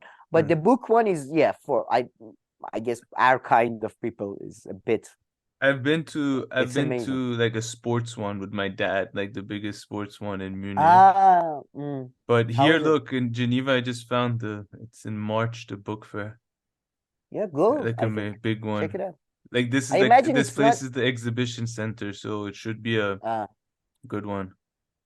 Yeah. So have you gone recently in Iran or no? No, because they moved the book one specifically. They moved that to south of Tehran. It Okay. used to be very close. So And you're man, too I don't posh buy. to go downtown. You don't need to share that with our foreign viewers. They don't know the posh part or the unposh part of the Tehran. Okay, you don't need to share this information. But man, I don't buy anything. Yeah, no, You I know? wouldn't buy, right? Because honestly, anytime I buy book these days, it takes me like a year to like even like read them at some point. Because I'm just always reading kind of other stuff. And so I don't get to too much. So I've kind of I've left the phase of wanting to buy books, but I would still have a blast in there, like checking them all out and reading some parts. But I would buy a few. Yeah, I mean, Maybe something like this, especially, if I ever come across good stuff like this, always on the lookout. Oh yeah, it's hardcover. History of the World, yeah, my map, yeah, hardcover. Yeah, nice. I love her. Yeah, I know. It's you. The books at this point are shelf objects, aren't they? Well, They're just, that's what they are. Really. No, it's just, first of all, as you can see, there's a goddamn huge bookshelf behind me here. I have another bookshelf over there, huge. I need to reread so much shit, man. Yeah. I feel guilty. Like, even like when I hear about a new book or a new author, I feel guilty, man. I'm like, shit, I add it to the list. God damn. But yeah, there are a bit of everything here. Damn. Jenna, do you not like? Do you like bookshops? I love bookshops. Yeah. It's kind of like a small version of this kind of. Yeah. I feel. Yeah.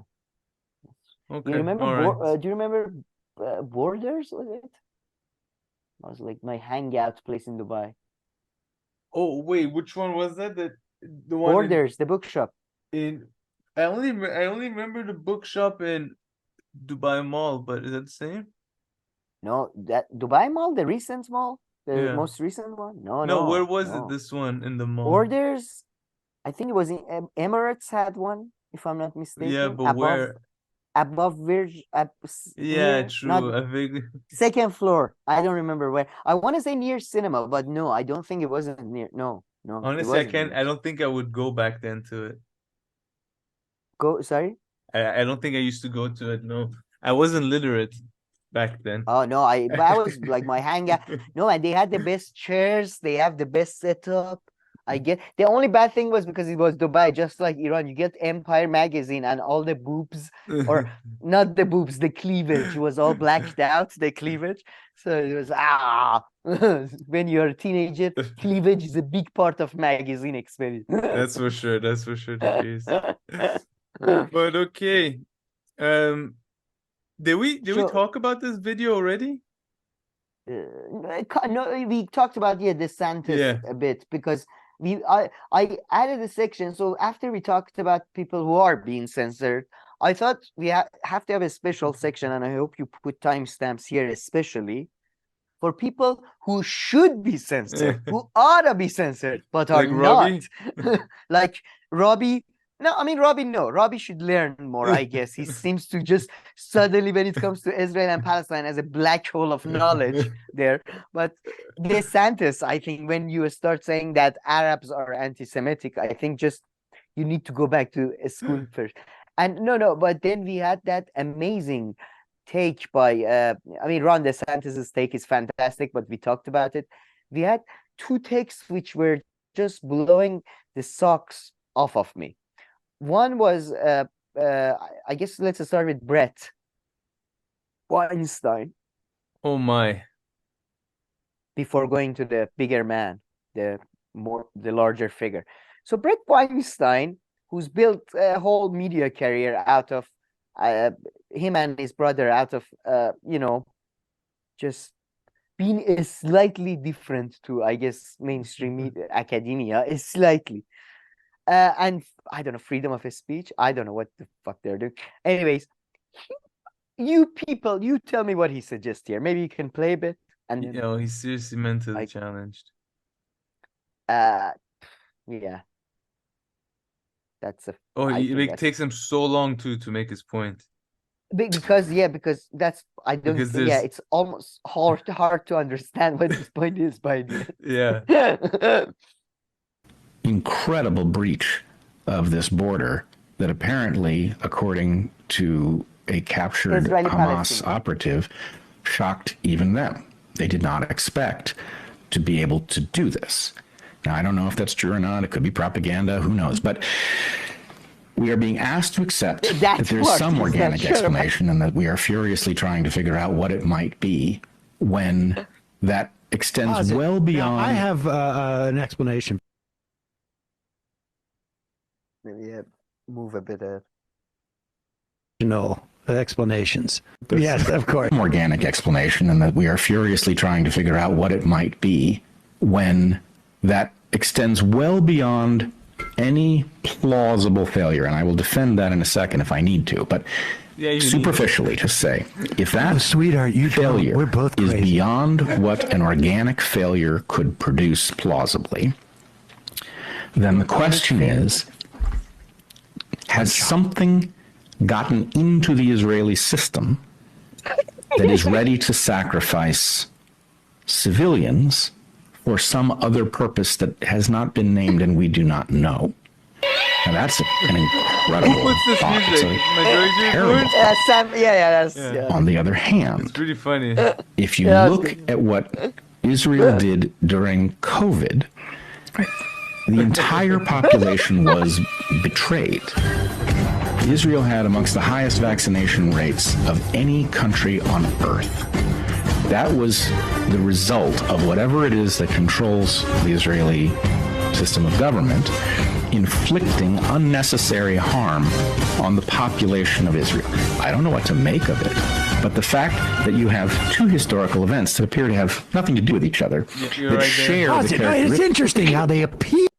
Man. Yeah. They have nothing to do with each other, but let me connect them anyway. He's such a loser.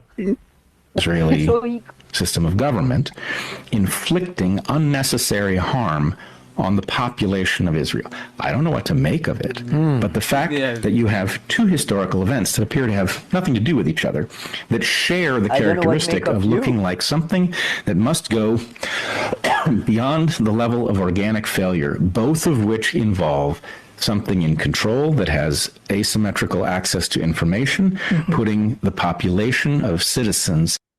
Yo, he's mentally challenged. What is this organic shit he keeps on saying as if that's like a very basic common thing. Listen, this is don't pull on this string, okay? All social sciences is basically based on this concept that he's doing right now, is that you make up bullshit jargon like organic failure, and then you just go. That's a bit unfair. He's taking it. I mean, no, he's taking it to the next level. You're right. He's just like organic failure. So we established these two are organic failures that have nothing to do with each other. But, and it's like, Okay, first of all, what is organic failure? What the fuck are you talking about? And then keep saying the system that controls us. You mean the Israeli people? I mean, what the fuck are you talking about? Like, as if the Israeli people are there and the system is there. I mean, and yeah, COVID is a global thing, so every country had COVID. So anything that happened after, he can apply his theory there. You know, he can go to any country and be like, you know, this event that happened now and COVID, they don't have anything to do with each other, but they're related. That's. Do you get what I mean? Yeah, yeah, he's. It's sort of the. Yeah, I swear to you, you show him. He's the guy who you show him a Rorschach test, and he's like, "This is the structure of the COVID virus." That's what I see. I don't know. Like he's I mean, I hope I don't become like. Do you think in 10 years are you gonna show me like a video about like tennis, and I'm gonna be like, Iran is like, you know, Iran is greater. What is wrong with this guy? I mean, him and his wife, they do a podcast. Jeez, I can't think of anything worse. Man, there's nothing wrong with him, to be honest. He's just like everybody else. And myself, he started doing this type of behavior. And this type of behavior, for this type of behavior, he was rewarded by the society, financially, socially, you know, credit-wise, you know, social capital, basically. So why would he stop? You know, it's kind of like with the Rupert Murdoch thing you were telling me, how you told me, like, whatever he's wanted so far has happened. Why would he think he would die at this point? Why? Like, evidence seems to suggest otherwise. Yeah. So it's the same with these guys, you know? Yeah. But this gentleman was doing his COVID bullshit. Then we had this guy who I saw go to the tweet first, because I saw the tweet first. I was like, okay, I cannot not watch the full video because, okay, let me, for people who are listening, he put a tweet. He's sitting on some kind of, I guess, cashmere, sort of Chesterfield cashmere sofa or something. And he's written, "This unholy axis of Iranian thugs and Marxist psychopaths is an enemy of Muslims too." And just because his picture wasn't giving us clear information that this is a quote by this man, and just in case we don't mix it up with another great figure, he's put in Jordan Peterson underneath, you know, just in case we don't forget. Oh my God, is that? Yeah, that's the guy. Go up. That's a cartoon from. That's so right. He's the unfortunate adventure events of, what was it? It's a great TV show and a book series. It's a really good book series. At any rate, yeah. So I was like, oh my God, he's found out about our alliance with the Marxist psychopaths. So I thought I need to read more. What world does this poor bastard live in? I mean, he's as nuts as someone, you know, as people who get sent to mental asylum places. No, he's you know, he's the closest thing to a real life example of a prophet that is available to us, because that's like he's some idiot who's truly like in love with himself, and all you have to do is just push him a little towards because you can you will play the video, and the narrative that he's putting out there is, you know, a bullshit narrative that clearly somebody told him, and it's not like you know, you can't read books and come to these conclusions. You know, somebody told him, this is what you should say, this is how you should think about it, and he's pretty much repeating, paraphrasing it, adding his own bombast and all that. He's just a complete fool. Somebody who's, you know, thinks he's possessed by the soul, he's touched by God. You know what I mean? Well, yeah, that's for sure. Something has happened to him, right? Touched by God, possessed by devil. However you put it. An alien, perhaps. I don't know. Yeah, he might be the best evidence for aliens' existence out there. His behavior. From time to time, I write something when there's something particularly complex happening, and I have to get my thoughts in close formal order. And so I did that this week. I wrote an article for the Telegraph. I'm going to read it here. Don't say that. It's called, "I'm pro-Muslim, but anti-thug." Over the past few years, I've engaged in a continual dialogue with people across the spectrum of Islam, from Ayaan Hirsi Ali, who left her religious upbringing behind, through moderates such as Mustafa Akyol and Hamza Yusuf, and with forays into the more conservative side, with Mohammed Hijab, for example, a rather temperamental young Muslim, not without his influence in the UK. I have done this because I believe that Jews, Christians, and Muslims share more in common than in division, and because I know that since there is no such thing as a world without religion, we all must do what is best with what we have been bequeathed. I find myself in some arguably serious online trouble this week, nonetheless, although I realize I'm far from alone in this, because I indicated my desire that the authorities in Israel give the terrorists who invaded their land... It seems more like a journal submission. But this was an article he wrote for the public, or was this for himself? No. It's both. Who's the target audience here?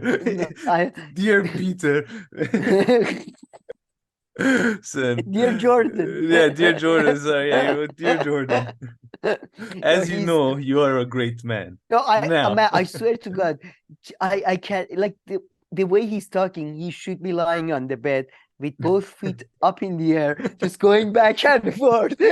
Whenever I see something important happens, I feel like, do you remember when I talked to Mohammed Hijab? It was so nice. He's very influential, And in what section of the newspaper the Telegraph put this? It's like opinions. Letters to edit. Letters. We're having a hard time categorizing this. Okay, it's not news. It's also an opinion piece. Advertisement. He took advertisements in the advertisement section. This was published. He had to pay for. Oh my God! No, this is what you get when, like, a personality, a 13-year-old girl manifests into a 50-year-old man. It's unbelievable. And he goes on. I mean, you can play a bit more, but it's funny. But he just goes on with his, suddenly, as you know, when he gets to this serious topic, his tone gets angrier and sucks. He's so boring, those piece of shit. Tortured and killed their citizens, the hell that they most truly deserve. How could I say such a thing while simultaneously maintaining my desire for a rapprochement between the peoples of the Abrahamic tradition? Rapprochement. Let us begin that discussion by rendering unto Caesar what is Caesar's, and unto God what is God's. The attack on Israel last week by the monsters of Hamas occurred, as far as I am concerned, not because Muslims and Jews must, by religious necessity, be at each other's throats, but because Iran, a country run by thugs and deemed so even by its own people, has become very concerned that the rulers of Saudi Arabia will continue in their laudable attempts to formulate a productive peace with Israel. 4 Arab countries recently signed the Abraham Accords, a Trump-era initiative that should have garnered that ex-president, for all his manifold faults, a Nobel Peace Prize, at least in a world. Decent point. And imagine Trump with a Nobel. Yes, I mean, look, he would love it. It's Coleman. So, yeah, I am the greatest peace. Oh, he would give the best acceptance speech ever. He would be the best. I mean, they gave it to Kissinger, so I don't know why not. Yeah, if I was on the Nobel Peace Prize committee, I'd be pushing for this. I'll be like, think of all the coverage we'll get, guys. Yeah, exactly. Yes, I'd be pushing for it. But I can already see people will push back. So I know, I can already the boards see will it. split. No, he's not really. We'll have a succession moment, having your vote to do. We need to find a ship to turn this ship around. So we can have a last minute betrayal of the Nobel. And it's like the winner is Donald Trump. What? The reason why I say just his analysis is so empty is because all his analysis is an attack on Biden administration. And I fucking hate the Biden administration. I think it's awful, just like any other administration, blah, blah, blah. But just Israeli-Palestinian conflict to, take such a focused take out of it that it's all Biden administration's fault for not capitalizing on the Abraham Accord. It shows that this man is a complete tool. Yeah. Somebody tells him what to say without even him knowing, they just probably drop, like they say, oh, they call him and they say some things and automatically he picks it up because he's that stupid. Like they can lead him without really telling him, Yeah, no, I agree. Yeah, it's really empty man, truly empty man. But I love his just showbiz, I guess, demeanor. So I think, did we have anybody else who needs to be censored, but he's not? Oh, man, I wish we could play this. Yeah. I wish we could play this. So People should Coleman check it out. Hughes, who has been described as a writer here, which is, I think, a generous even description, even to say he's a writer. It's more like, let's say he's written stuff, but I don't know if you can say he's a writer. But Coleman Hughes, a dumbass who's made his career out of saying that, like I'm the black guy who says, America is not racist, has now gone on Joe Rogan to explain to Joe Rogan why Israeli-Palestinian conflict is happening. And pretty much like Jordan Peterson, he agrees that it's all because of the events of the last 2 years. It has nothing to do with the last 70 years of, conflict and all that. He does pay lip service. I'm being a bit mean to him, but it's a ridiculous narrative he gives, which is kind of your usual, oh, there has been this long-term conflict back and forth. Yeah. And now they are about to make a peace, but then Hamas is like, no, Iran and Hamas are like, no, no peace, blah, blah. Your usual idiotic stuff. Coleman Hughes educating Joe Rogan about that. And I messaged you about this and I was like, Camille, I am so pissed off. I think you can even come out of their video because we can't play any of it, right? We get copyright. This hypocrite is freedom of speech, unless it's my videos, then you have to pay me, fucker. Anyway, then so I was like pissed off. I was saying, oh my god, Joe Rogan, millions of viewers, blah blah blah, and this idiot is going there and stuff. And then after he finished, Joe Rogan came out with what? Caviar came out with what? You can tell our audience. He went back really to root cause of the history, which goes. He went to the original. Yeah. He went back further than most leftists do. He said, Coleman, I don't know if you know this, but originally before civilization, it's been innate to us. It's been drilled down to us because we were living in the wild with the animals, in the gangs, and there are gangs of marauding men going around. So we were programmed to hate outsiders, and otherization was happening in the ancient times. And now, as opposed to caveman times, now there is so much misinformation and tools that can spread misinformation. I guess as opposed to caveman times, where I think most of the information was clearly out there. Like everything was clear as day. You knew what to do. What did the police say? Thank you. But now it's just spreading everywhere and it's out of control. But the gangs of marauding men, it's been. I was like, okay, it's okay. Man, he's nobody's getting through anybody. Caveman. I bet you he loves if he's ever read this, he would love Hobbes's State of Nature. If I don't know. Get through it, it's hard. Well, someone can tell him about it. Yeah, if somebody gives him we need to get someone on Joe's show to tell he would love it. State of Nature. But Hobbes moves on from that. No, I don't care about that. Let's just stick talk more about the State of Nature.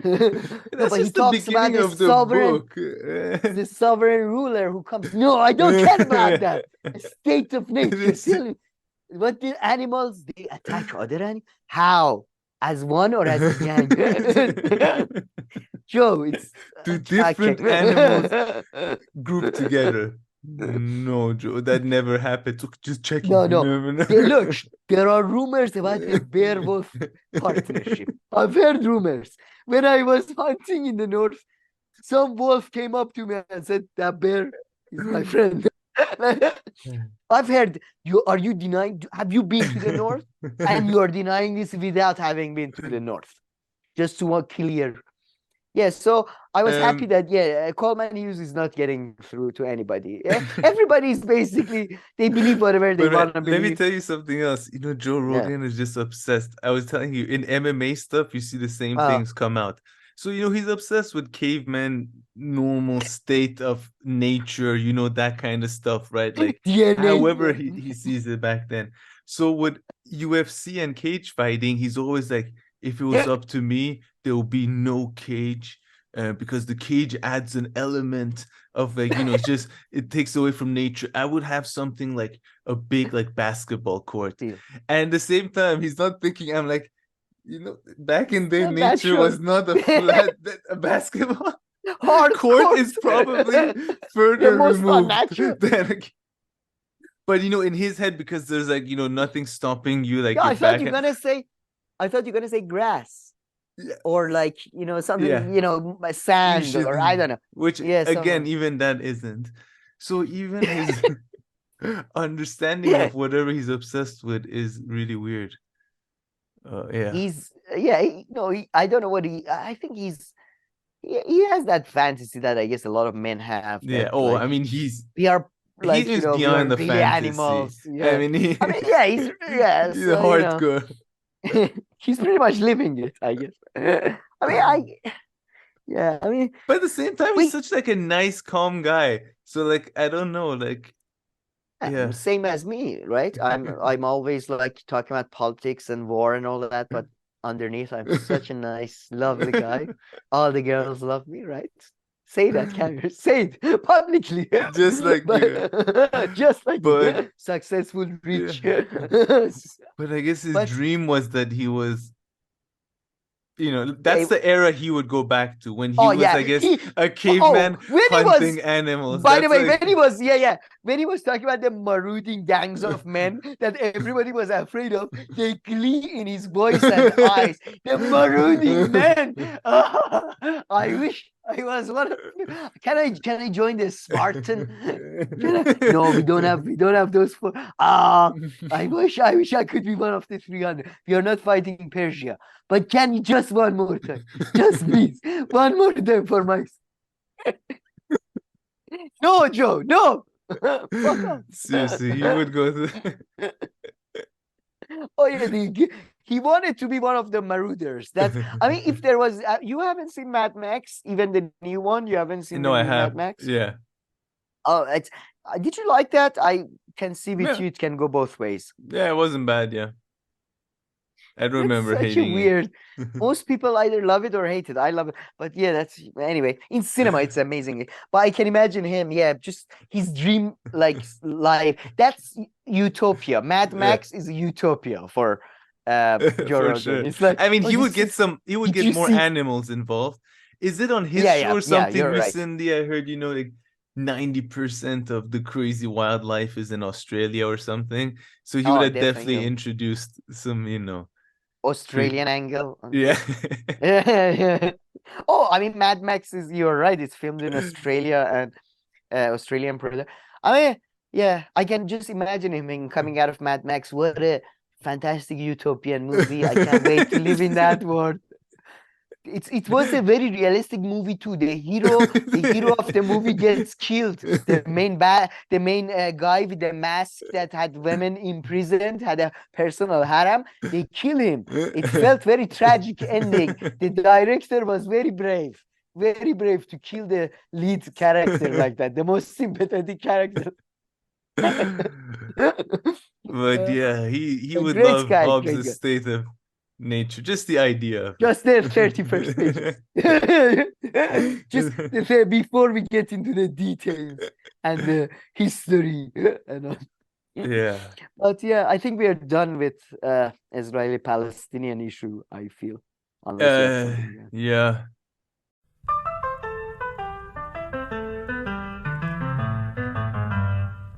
Alrighty, Sam. So let's move on. Let's keep the show going.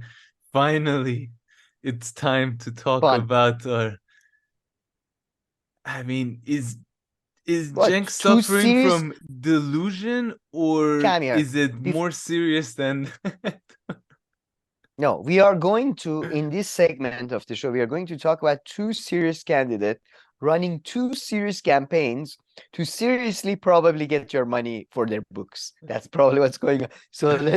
So seriously running a serious campaign, probably to seriously sell some books, probably. But yeah, you want to start with Cenk?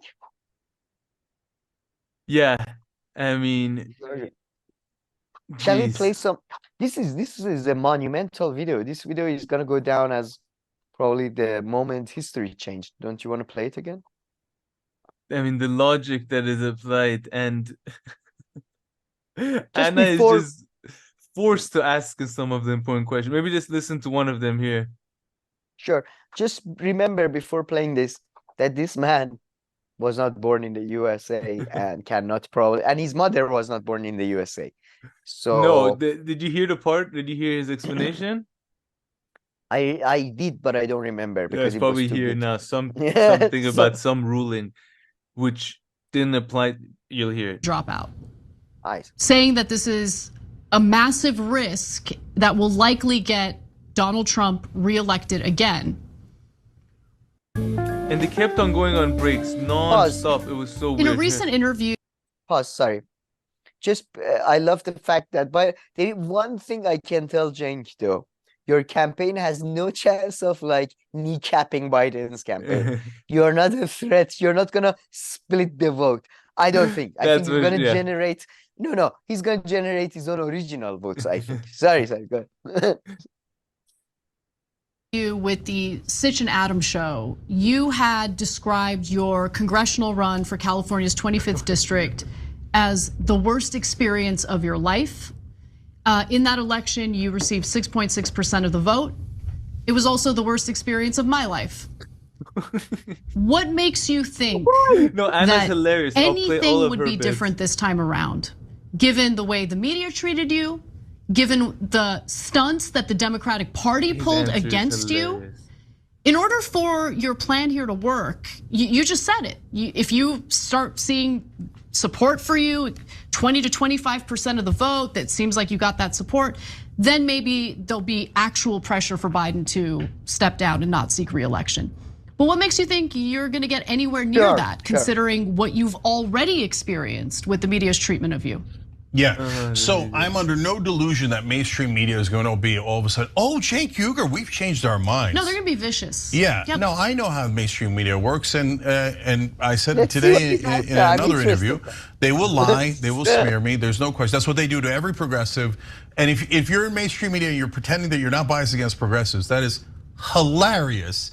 And then you will make that pretense in the middle of an article where you attack me. Go ahead. You know you're going to. There isn't going to be one positive article about it, right? But hey, I'm also trying to get your beloved Whitmers and Newsoms, etc., into the race. Don't say Newsom. Okay, I know that you're not in favor of it, but that's a different conversation. So I don't think that the mainstream media is going to be any different. No, there's two things that are different, Anna. One is, I'm not the only one who thinks Joe Biden needs to get out of the race and we need to have a real primary. Tons of people, about 72% of Democratic voters want it. And Democratic Party, what is wrong with you? That you ignore 72% of your voters who scream, give us another candidate.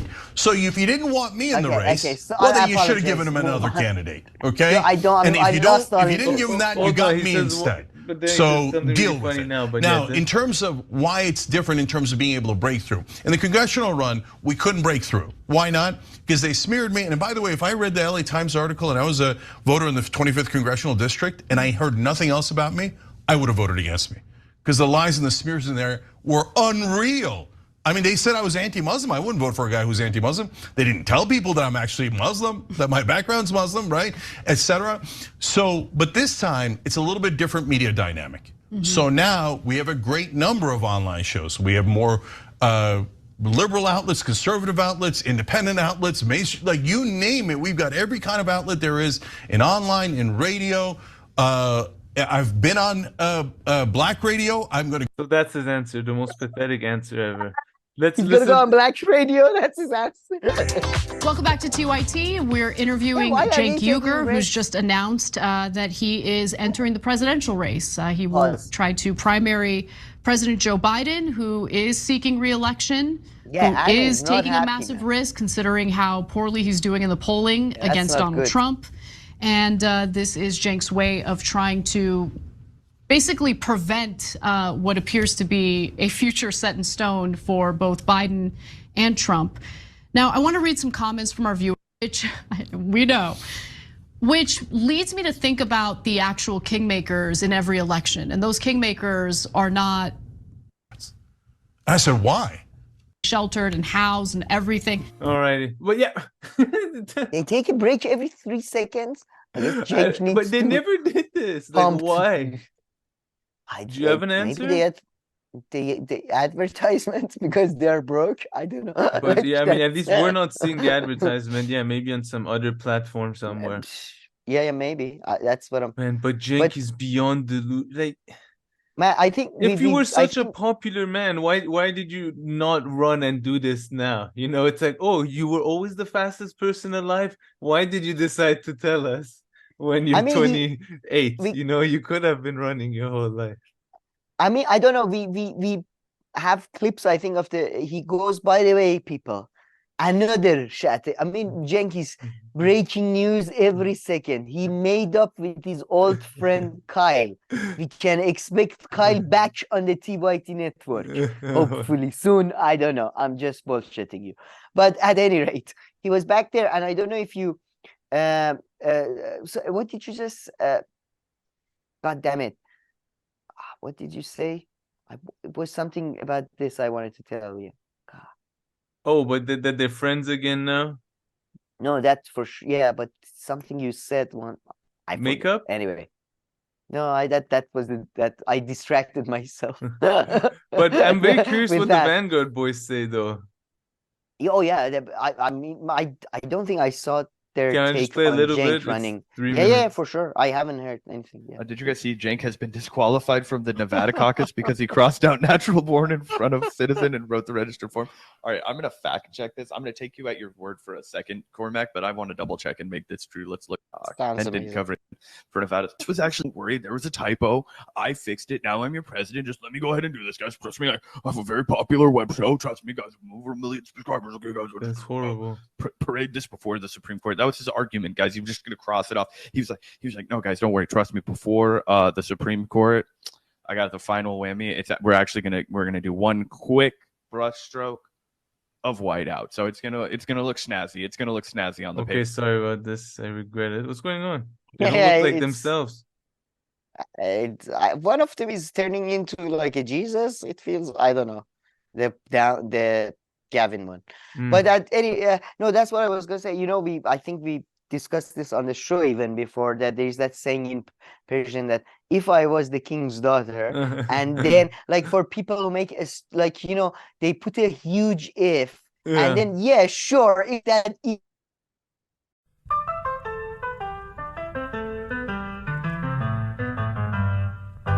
So sorry about that.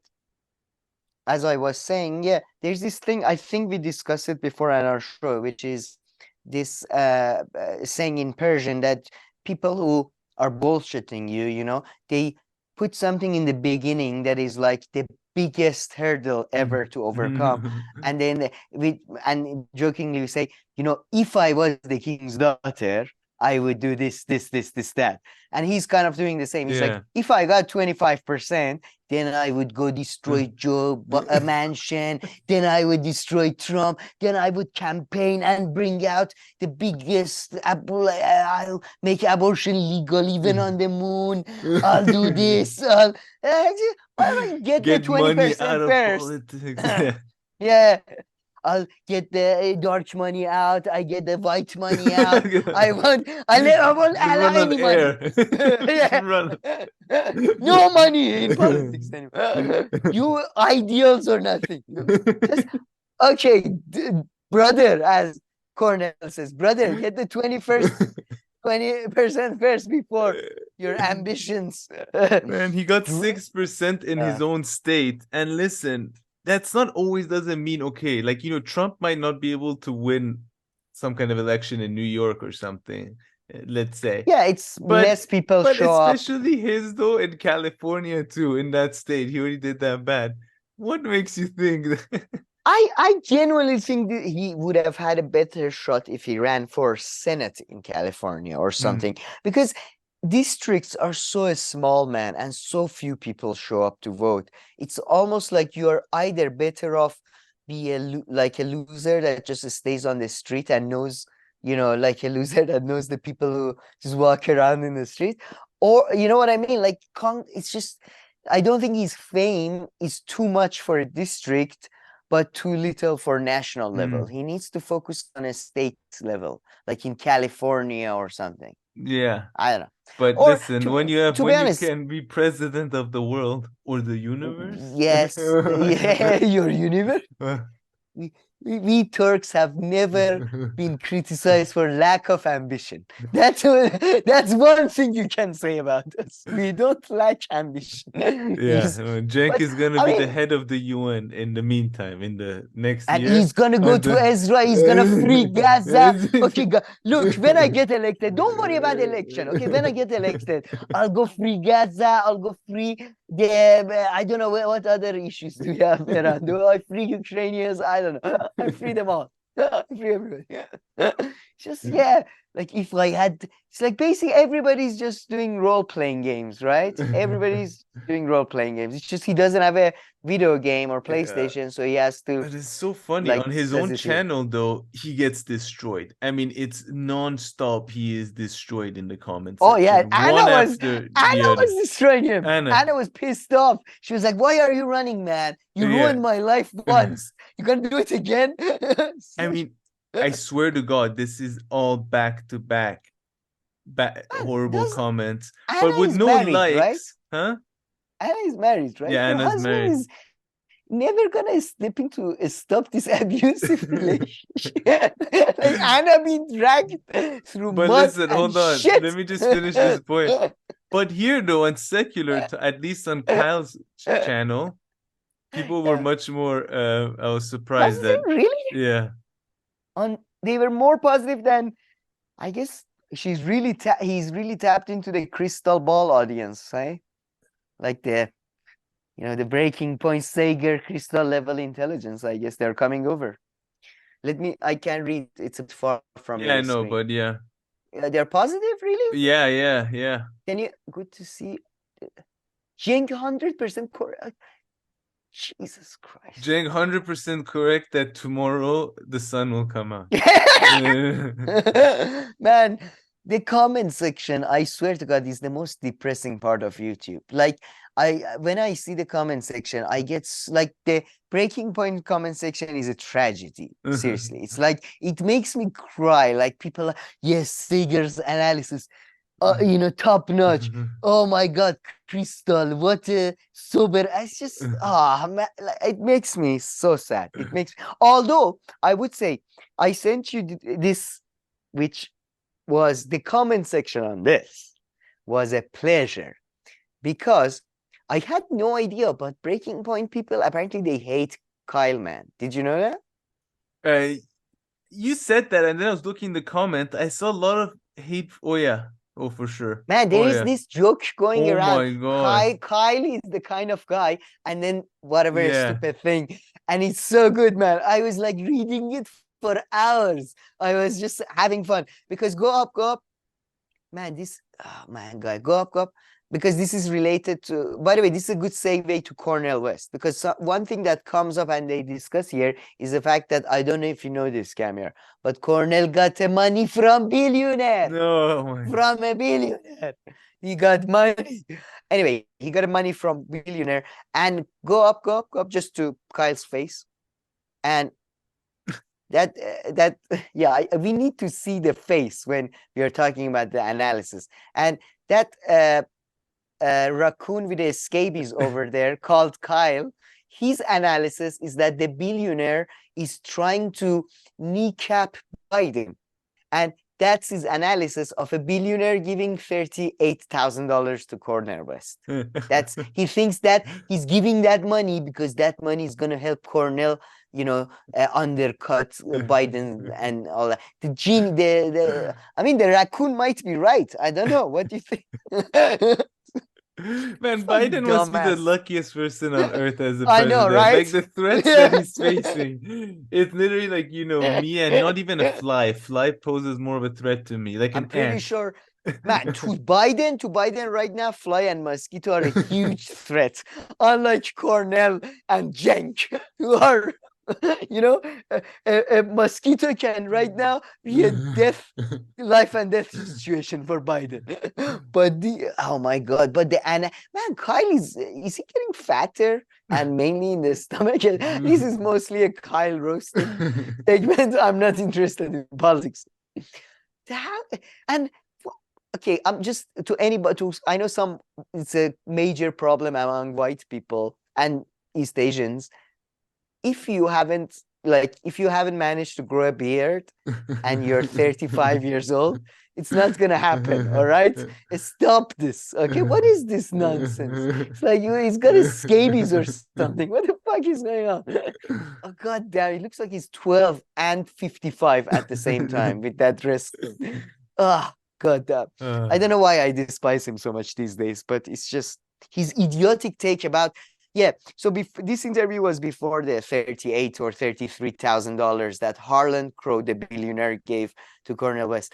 But just the idea that, yeah, the billionaire was giving the 38,000, like, you know, he's a billionaire. He can give billions of dollars to Cornell, and you idiot won't know about it, okay? Because he's a billionaire. He can do whatever the fuck he wants. The $38,000 is not going to change anything. It's just because him and Cornell know each other from university, and he didn't want to be an asshole. Okay, just dumbass. Yeah. Like, no, he's trying to undercut there is gonna be competition between Cornell and Biden, and then that 1%. It's anyway, probably like money for divorce lawyer or something. You know, he's like, have this with you, and you know. Yeah, exactly. Cornell was like, man, I need some money for child support. Come on, man, you're a billionaire, seriously. But before this whole controversy arose with the billionaire money flooding into Cornell's pockets, we are talking thousands of dollars. Anyway, before that, Cornell went on bad faith to just give a general interview, as well as specifically somewhat explain why did he leave the Green Party to run as an independent. And his excuse was Camille is going to explain more. Camille. No, it's excuse. It's like, no. Green Party. I don't know. So I went to the Green Party and I told them, you know, how about we just become the Black Party? And they didn't want to. They said no. And then he went on to say, that's literally what it says. It's actually pretty funny. Yeah, let's play a bit. But before playing it, just again, nothing wrong with the necessary decision to run as an independent or anything. It's just maybe before making major decisions like running for presidency, just make up your goddamn mind. Seriously. 3 times now. 3 times, Cornell. Yeah, seriously. Cornell, watch yourself. Sorry. Play. You, even if they don't know Greens, and have such a respect for your advocacy and your record and your scholarship and your integrity over the years, then isn't that a benefit to doing? I just remembered the fact that he doesn't think he can win over the Green Party primary, but president that he can. Kind of like Cenk kind of logic and advantage. No. Pause. He doesn't think that, though. He does say that very beginning as well. He thinks he can, but equally delusional is the idea that he can run a campaign that's going to be a threat enough for Biden to compromise. Because, guys, Biden didn't compromise with Bernie. He didn't. And he got everything he wanted. He doesn't have any reason to compromise with him. No reason. Even if Democrats lose, they're gonna go again after Republicans. They're not gonna come after a bunch of leftists because, again, no structure, no power. 100%. Of helping to grow the Green Party as a major left party by attaching your name to it. No, I agree. I don't think I'm that powerful, my dear sister. I don't think one individual can really change the whole image and practice of a whole party. He can't change. No, I mean, how ridiculous is this statement, you know? If you But can't you can lift change 3 the kilos, you discourse. definitely can't lift 10 kilos. No. No, but again, as you say, though, the idea that it can change change the image of the Green Party, the party that, by the way, has what, about 3 members and $5 in its account, but he can change the discourse about Medicare for all, about Palestine, Israel, about I mean, this is just getting really weird. I'm gonna refrain from using harsher words. I'm just gonna go with weird at this point. And one black man certainly can't do it with the Green Party as it's presently constituted. Let me put it that way. And you should have checked that out before you announced. Yeah, no, he definitely highly significant.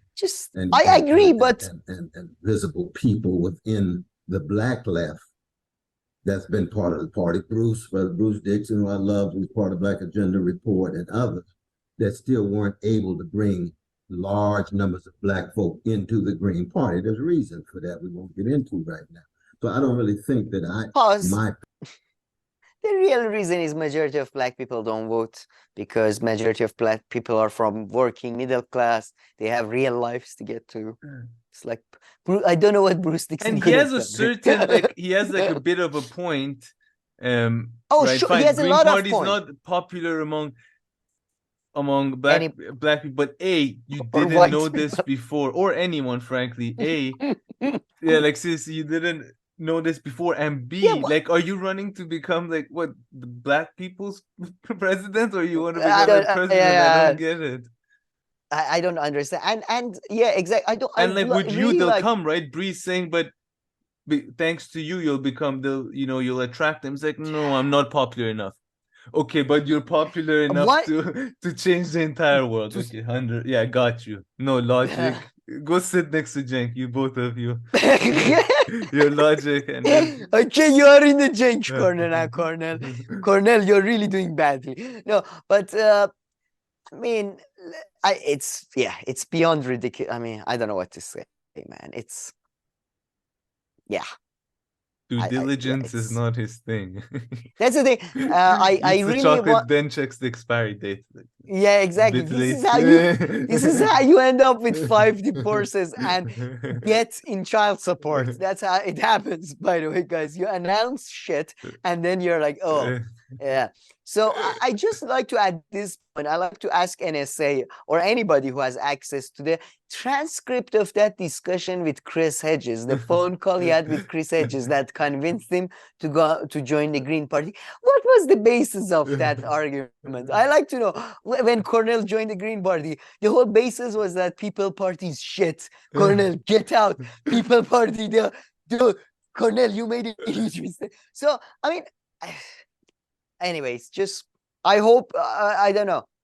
We'll see. By next week, he's probably running in the French presidential election as a left-wing candidate or something. I don't know. Oh God! But then the rest is, your usual leftist stuff that people talk about. Yeah. Oh, that was the video that I should have shown. Face the Nation thing. He wasn't here. And the Vanguard boys, huh? Oh yeah. Now go to the billionaire money video. Yeah, you like it. I think we Let's can have feed a the good people laugh. what they want. They want us to talk about Cornell West taking this, Harlan Crow money. And I guess a good place to start is obviously we have to start by saying that Cornell West did not break any campaign finance laws. It was the $3,300. It's the maximum donation. But I also want to remind everybody who Harlan Crow is. So I pulled this up because it's just a really quick expose that you guys can click through. For over 20 years, Supreme Court Justice Clarence Thomas has been treated to luxury vacations by billionaire Republican donor Harlan Crow. And then if you keep going, he goes on cruises in far-flung locales on Crow's yacht, flies on his private jet, and keeps company with Crow's powerful friends at the billionaire's private resort. The extent of Crow's largesse has never been revealed until now. And then they go in to show this massive amount of corrupt belt from, if you know it. So that's why people are extra, I guess, like a little bit like, why did you do this, right? And You know, a lot Cornel of West goes on to haters, a lot of explain, jealous people. We'll hear him out, but it definitely, as somebody who's running as like a staunch leftist, it's kind of been established. To be fair, it's unclear what he's running as. So I mean, I don't think that's a Look, that's a critic. That's a critique you can make. First, he was a leftist. He started with a position. Then he went to green. He became a color. And now he's from Black. green to a black. We don't know. Tomorrow he might be running as a female, I don't know, female position north. I don't know. So we don't know. Oh my God. Yeah, I mean, if he ever went for like, like to have any kind of like sex change or anything like this, he'd drive the doctor crazy. Every day changing his mind. You know Sex what? You know change? what? Man, he's the type of thing that, yeah, he won't stick with like his medication for 1 week. Like he's even, I doubt he can stick with antibiotics for the, full time. But play more, it gets really funny, man. You remember back in the day, we were always respectful towards old people. But with him, yeah. I really haven't followed my own principle. No, not with him. I think there was a period I told our audience and you this, I think many times, that that you hate old people now, you're oldest. No. Ageist. That's I didn't show that on the show. That was off the show.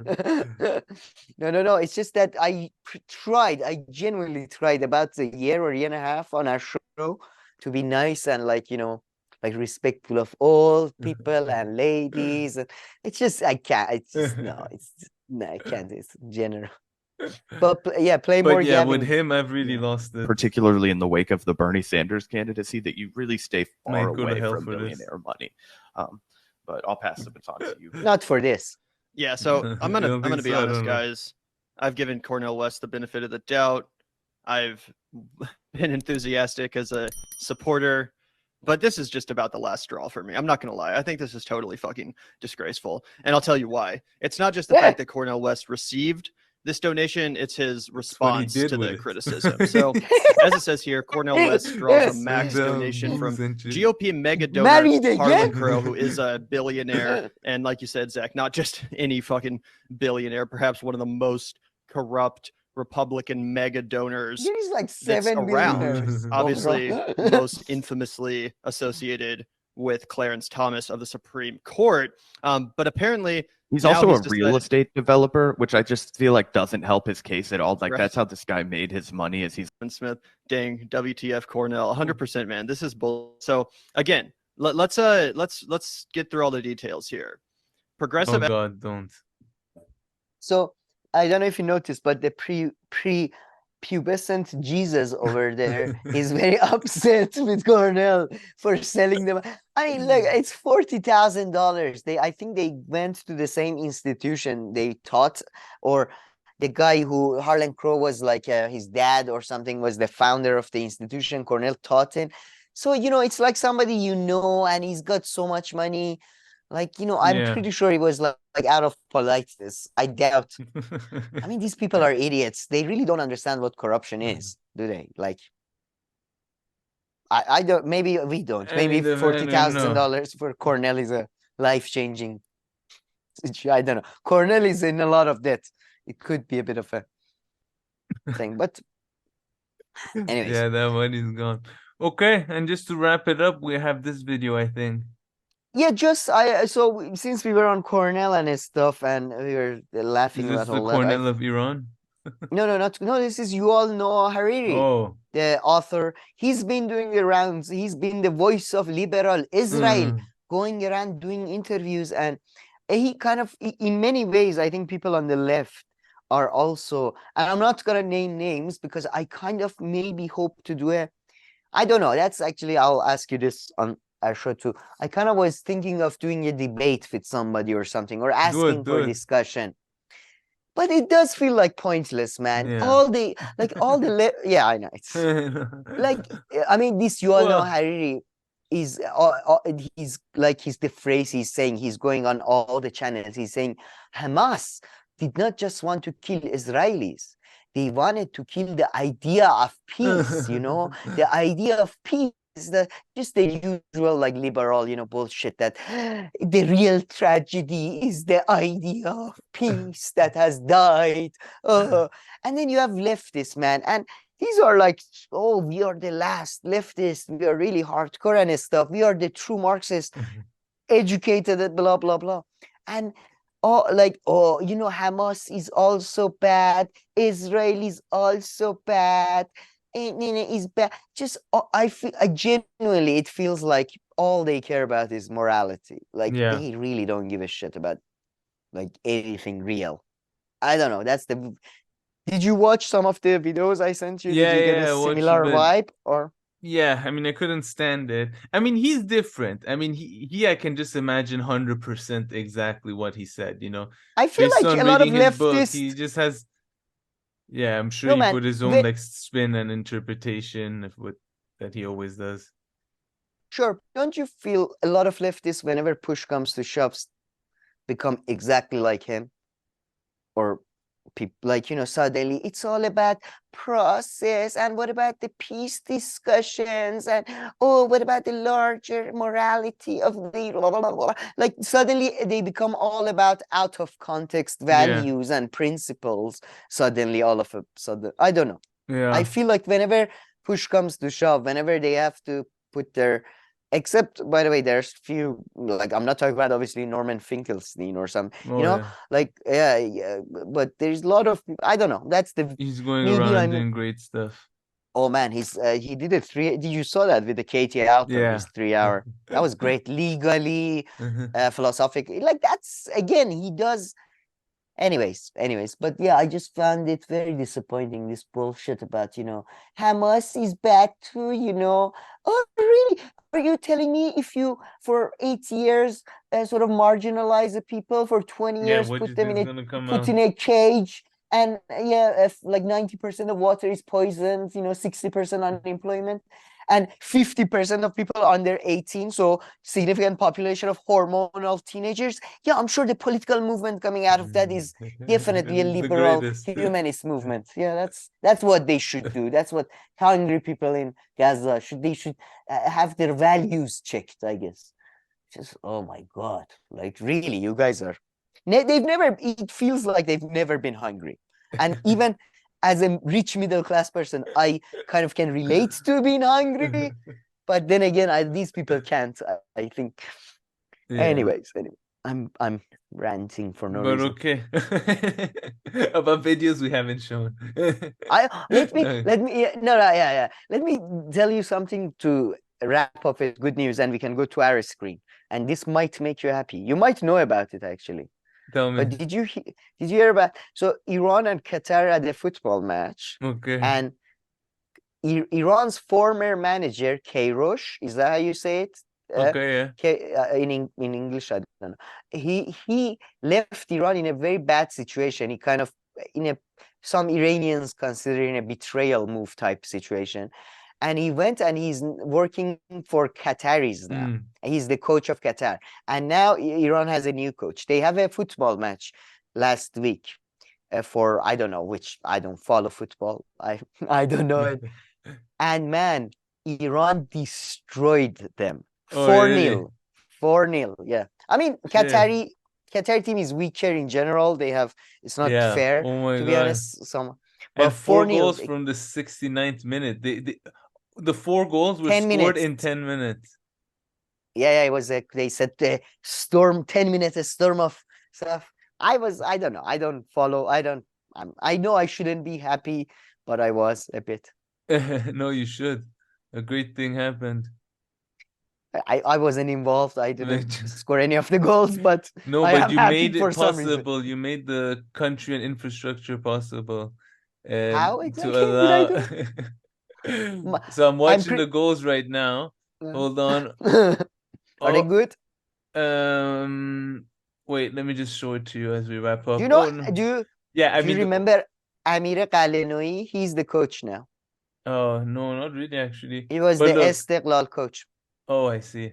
The first goal, typical Iranian goal, a header. Iran. Somebody needs to study why Iran is like the greatest relatively, like when it comes to headers. Because we have very big brains, Cam here. Our brains are so big we can I don't know control what the it ball is. with the force. Like Star Wars, you know, the force we can control. Oof, that was a nice goal. Is that just because Ali Dai, though? Has he like No, in general. in general all Iranians are good at headers? Yeah, the Iranian team and players are usually good at scoring a lot of goals with headers. Man, that's another reason why I find like Look, another one. Nash. So 2 of the goals were headers. Yeah, we have But big already, heads. What's I the gotta problem? go. Got distracted there. Have to go Yeah. to Marina's parents. All right. In-laws. Oh, So is that? let's- Oh, I thought you're. I feel like you're sharing too much information with the public, but okay. Okay. All right. Well, thank you for watching. Please like and subscribe, and we'll see you in our next video. Thank you.